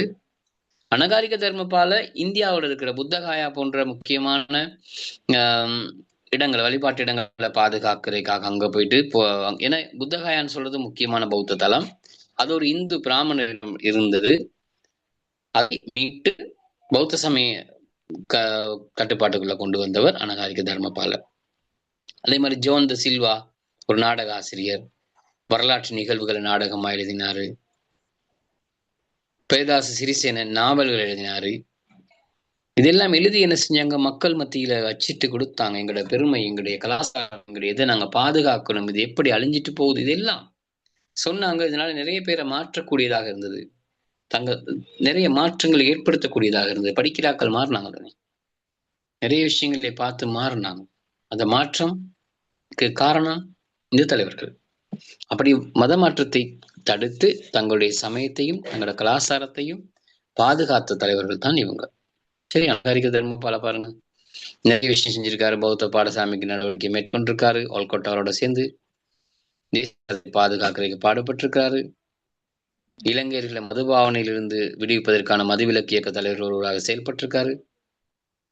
புத்தகாயா இந்தியாவின் வழிபாட்டு இடங்களை பாதுகாத்துக் கொள்ள பாடுபட்டிருக்கிறாரு. சிங்கள பௌத்தியானும் பத்திரிகையும் மகாபோதியனும் சஞ்சிகையும் எழுதியிருக்கிறாரு. இதெல்லாம் பன்வடான்ச கேள்வியில வரும். இந்த பத்திரிகையோட பேரை போட்டு எழுதின யாருன்னு கேட்கலாம், அல்லது அனகாரிக தர்மபாலையால் வெளியிடப்பட்ட 2 பத்திரிகையும் சஞ்சிகையும் கேட்கலாம். கேட்டா விட தெரியணும். சரி, இதுதான் பௌத்த சமய மறுமலர்ச்சி. இதே மாதிரி இந்து சமய மறுமலர்ச்சியும் இருக்கு. பௌத்த சமயம் எவ்வாறு பாதிக்கப்பட்டதோ அதே போல இந்து சமயமும் பாதிக்கப்பட்டது. இந்துக்கள் விமர்சனத்துக்கு உட்படுத்தப்பட்டாங்க. இந்து சமயம் விமர்சிக்கப்பட்டது, போலி வழிபாடு, போலி நம்பிக்கைகள் பற்றி மிஷனரிகள் பாதிரிமார்கள் விமர்சனம் பண்ணாங்க. நிறைய பேர் மதம் மாறினாங்க, பின்பற்றினாங்க. இதனால ஆறுமுக நாவலர் அவர்கள் தங்களோட சமயத்தை பாதுகாக்கிறதுக்காக முன்னின்று செயற்பட்ட ஒரு தலைவராக பார்க்கப்படுகின்றார். கிறிஸ்தவ மெதடிஸ்ட் ஒரு பாடசாலையில படித்தவர். ஒரு குருவானவருக்கு கீழே வேலை பார்க்கிறார். அதுக்கு பிறகு அங்கிருந்து வெளியேறி தங்களோட மதத்தை பாதுகாக்கணும் அப்படிங்கிறதுக்காக ஆறுமுக நாவலர் அரும் பணியாற்றி இருக்கிறார். தமிழ் மாணவர்களுக்காக வண்ணார் பண்ணையில சைவ வித்தியாசாலை பிரகாசாலைன்னு சொல்ற பாடசாலை ஆரம்பிச்சு தமிழ் மாணவர்களுக்கு கல்வி வழங்கியிருக்கிறாரு. பாலர் பாடம், பாலர் போதினி, சைவ வினாவிடை போன்ற புத்தகங்கள் எழுதியிருக்கிறாரு. உதயபானுங்கிற பத்திரிகை எழுதியிருக்கிறாரு. இதெல்லாம் அவருடைய செயற்பாடுகள். இவர் ஒரு ஆங்கில பாடசாலையும் ஆரம்பிச்சாரு. தமிழ் மாணவர்களுக்காக ஆங்கில பாடசாலை ஆரம்பிச்சாரு. கொஞ்ச காலம் அது செஞ்சுட்டு போனாங்க. நிதி வசதி இல்லாதனால பாடசாலை மூடப்பட்டு விட்டது. பிறகு ஆறுமுக நாவலருடைய மாணவர்களால, சிஷ்யர்களால அது மீண்டும் ஆரம்பிக்கப்பட்டு இன்றைக்கு யாழ் இந்து கல்லூரியாக தான் காணப்படுது. யாழ்ப்பாணத்தில் இருக்கிற இந்து கல்லூரி இது இந்த யாரால் ஆரம்பிக்கப்பட்டது? ஆறுமுக நாவலரால் அமைக்கப்பட்டது. நிறைய வேலைகளை ஆறுமுக நாவலர் செஞ்சிருக்காரு. மேடைகள்ல தங்களோட சமய பெருமைகளை பேசியிருக்கிறாரு. கிறிஸ்தவர்கள் இந்து சமயத்தினுடைய வழிபாட்டு முறைகள்ல இருக்க குறைபாடுகளை சொல்லும் போது சில விஷயங்களை மாற்றுவதற்கு செயற்பட்டிருக்கிறார். சிலது உண்மை ஏற்றுக்கொண்ட அவர் அதை இல்லாமல் செய்வதற்கும் செயல்பட்டிருக்கிறார். சமயத்தில் இருக்க சில குறைபாடுகளை அவர்கள் சொல்லும் போது அதை வர்ணிச்சிருக்கிறார், செவி மடுத்திருக்கிறாங்க, அதை இல்லாமல் செய்யறதுக்கு செயற்பட்டிருக்கிறாங்க. சரி, அவருக்கு பிறகு வந்தவங்க தான் ஆறுமுக நாவலருக்கு பிறகு பொன்னம்பலம் ராமநாதன், பொன்னம்பலம் அருணாச்சலம், இவங்களும் அந்த பாடசாலைகளை அமைச்சிருக்கிறாங்க. ராமநாதன் இந்து கல்லூரி உதாரணமா இருக்குது. சரி, பொன்னம்பலம் ராமநாதன் தான் சட்டவாக்க கழகத்தின் முதலாவது உறுப்பினராக, இலங்கையில படித்தவர் உறுப்பினராக தெரிவு செய்யப்பட்டவர் அவர் தான். 1910 ஆண்டு இந்த பாருங்க அமைத்த பாடசாலை இருக்குது. மத வளர்ச்சிக்கு தலைமைத்துவம் வழங்கினாரு. இந்து சமய பாட ஆரம்பிப்புக்கு முன்னோடியாக செயல்பட்டாரு.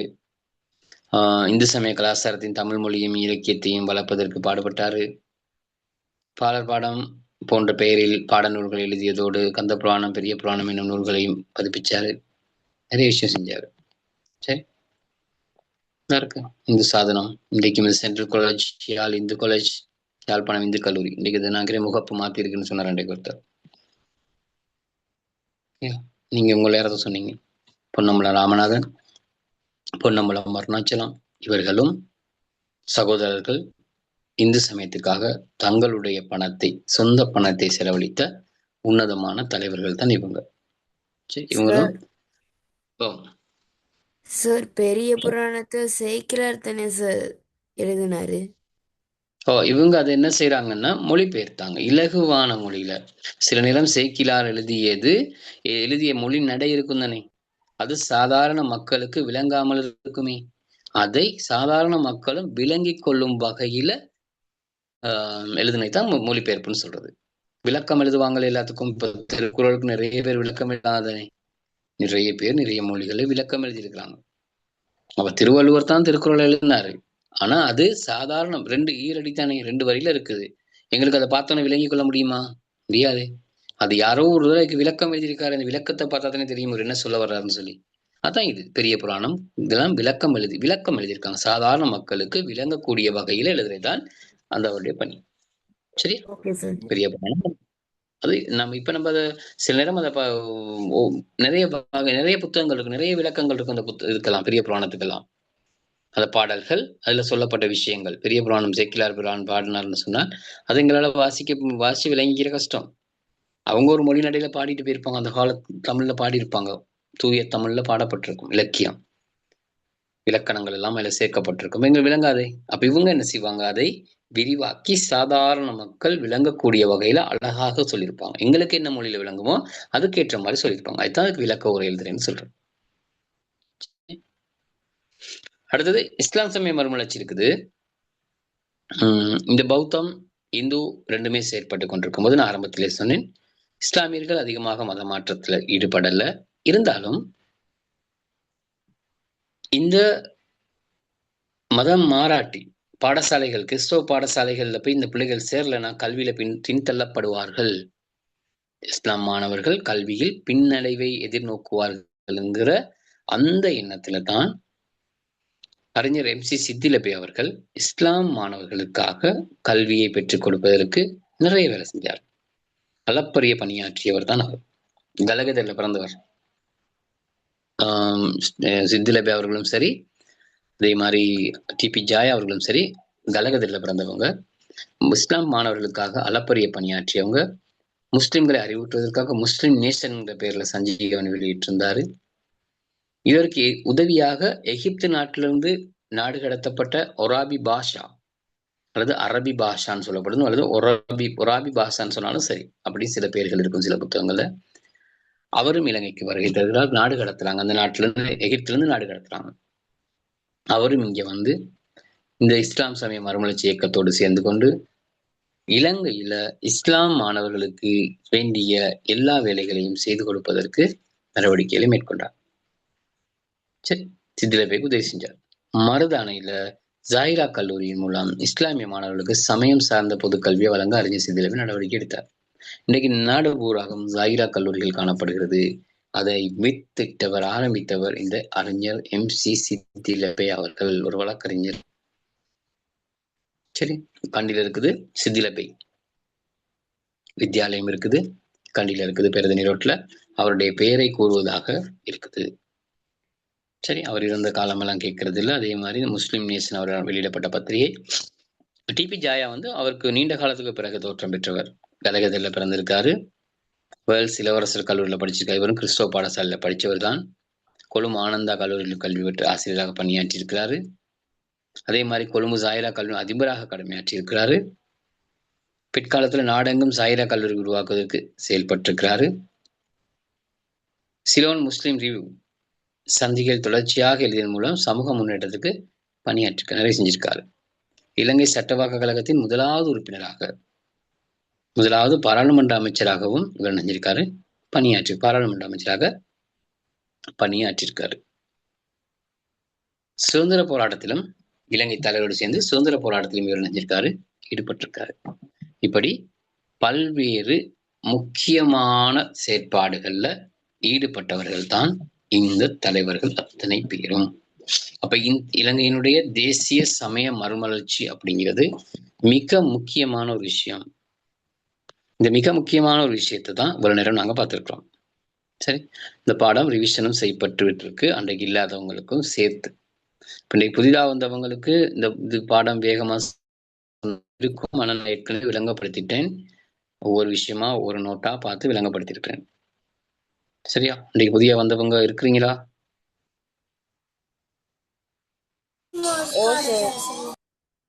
விளங்கிட்டா உங்களுக்கு?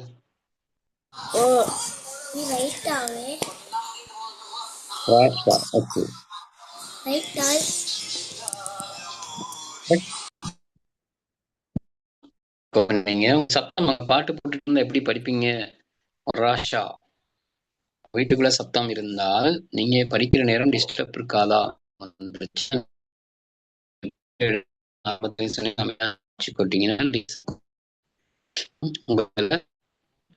கஷ்டம் இல்ல. சரியா? இதற்கு நம்ம தேசிய சமய மறுமலர்ச்சி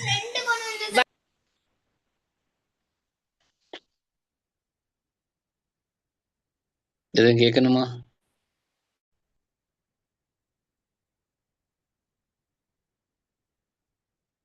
இல்லையா?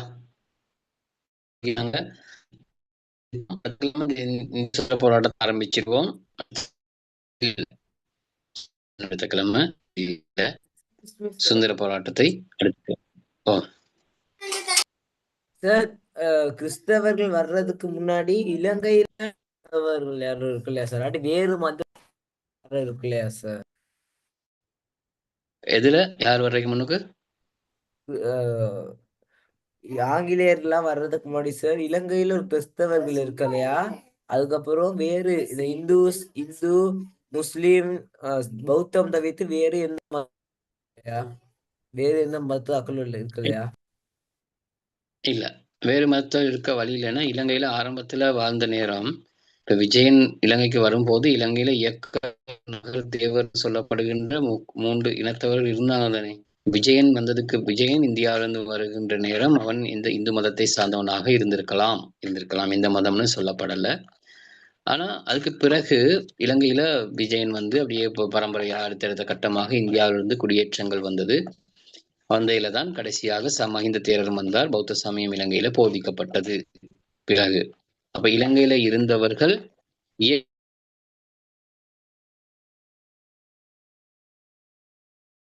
வழிபட்டார்கள். சைவ சமய இந்து மூத்த சிவன், அவனுக்கு முதல்ல இருந்த மாமன்மார் மூத்த சிவன் பண்டுகாவினுடைய தந்தை மகன் மூத்த சிவன். பண்டுகாவின் மாமனூர் தான் கிரிகண்ட சிவ என்று அடைமொழிகள் சொல்லப்பட்டது. பண்டுகாபையினால சிவிகா சாலை அப்படிங்கிற ஒரு அமைப்பு, சிவலிங்கத்தை வைத்து வழிபடுறதுக்கான ஒரு கட்டிடம் அமைக்கப்பட்டது. பல்வேறு கருத்துக்கள் இருக்கிறனால இலங்கையில பௌத்தம் அறிமுகமாகிறதுக்கு முதல் சில நேரம் இந்து சமயம் இருந்திருக்கலாம், இந்து சமய செல்வாக்கு இருந்திருக்கலாம். விஜயன் உள்ளிட்ட தோழர்கள் இலங்கைக்கு வந்தனால அப்படின்னு இருக்குது. அப்ப தேவநம்பி தீசமன்னன் காலத்துல இந்தியாவிலிருந்து பௌத்த சமயம் அறிமுகப்படுத்தப்பட்டதுக்கு பிறகு இலங்கையில பௌத்த சமயம் பெருவாரியாக தோற்றம் பெற ஆரம்பிச்சது. அப்ப இந்தியாவுக்கும் இலங்கைக்குள்ள அடுத்தடுத்த கட்டம் பௌத்தம் வந்ததுக்கு பிறகு சங்கமித்தை வந்தாங்க, அப்படியே குழுக்கள் வந்தாங்க. ஆக இந்தியாவுக்கும் இலங்கைக்கும் இடையிலான உறவு அதிகரிக்கிற நேரம் அப்ப அங்க இருந்து இந்து சமயமும் இலங்கையோடு தொடர்பு கொண்டிருக்கிறது. அப்ப இந்த இந்து பௌத்தம் அப்படித்தான் ஆரம்பத்துக்குள்ள அதிகமாக இலங்கையில இருந்தது.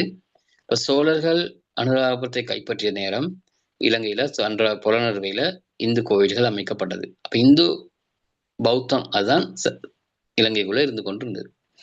அராபியர்களுடைய வர்த்தகம் வருகின்ற காலகட்டத்துல தான் இஸ்லாம் மதமும் இஸ்லாமியருடைய வழிபாட்டு தலங்கள் இருந்தது. அராபியர்கள் இலங்கையை சிவப்பு தீவுன்னு சொல்லியிருந்தாங்க. அப்படியான தொடர்புகள் எல்லாம் இலங்கையோடு இருந்தது. அப்ப பெருமாறியாக அராபியர்கள் இங்கெல்லாம் தேவஸ்தானங்கள் அமைத்து கொண்டு இருக்க அனுமதி கொடுத்தாங்களா சார்? வழிபாட்டு தலம் இருந்தது. அவருடைய வழிபாட்டு தலம் ஒன்று இருந்ததுக்கான ஆதாரம் இருக்கு. கொழும்பில இஸ்லாமியர்களுடைய வழிபாட்டு தலம் ஒன்று இருந்ததாக சொல்லப்படுது. அதே மாதிரி நெஸ்டோரியர்கள் சொல்லப்படுகின்ற அவர்கள் அவங்க ஆரம்பத்திலேயே இலங்கையில போர்த்துகேயர்கள் வருவதற்கு முதல்லையே நெஸ்டோரியர் அப்படின்னு சொல்லப்படுகின்றவருடைய வழிபாட்டிடங்கள் சிலுவை அடையாளம் இலங்கையில கண்டுபிடிக்கப்பட்டதாக சிலுவை கண்டுபிடிக்கப்பட்டதாக சொல்லப்படுகிறது. இப்படி தொடர்புகள் இருந்தது. இருந்த புத்தகங்கள், தொல்பொருள் ஆதாரங்கள், நூல்களை வச்சு இந்த தகவல்கள் சொல்லப்படுகிறது. ஏன்னா அந்த காலத்துல வாழ்ந்தவர்கள் இல்லை, அதனால அந்த கதைகள் அப்படியே சொல்லப்பட்டு வருகிறது. சரி, வேடுவர்கள் இந்த போருக்கு சென்று ஆக்கிரமிப்புகளுக்கு எதிரானார்கள் சார்? இல்ல, வேடுவர்கள் அப்படியெல்லாம் ஒன்றும் ஆக்கிரமிப்புக்கு போனவர்களாக சொல்லப்படலை. இன்னும் அந்த வேடுவ இனம் தானே இருக்குது. அந்த பரம்பரைன்னு தான் சொல்லப்படுது. வேடுவர்கள் அந்த பரம்பரையை சார்ந்தவர்கள்னு தான் சொல்லப்படுது. இன்னைக்கு இருக்கிற வேடுவர்களும் பழங்குடியின மக்கள். சரி, அடுத்த கிழமை ஏதாவது வேற இந்த பாடத்துக்குள்ள டவுட்ஸ் இருந்தா எடுத்துட்டு வாங்க. இன்னைக்கு முடிப்போம். அடுத்த கிழமை நாங்க இந்திய சுதந்திர போராட்டம் படிக்க போறோம். சரி, good night. Thank you. Thank you, sir. Bye, sir. Good. Bye. Good night.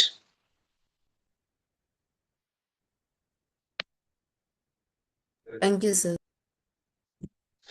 Good night. Thank you, sir. Thank you, sir. Good night, guys. Good night. Night.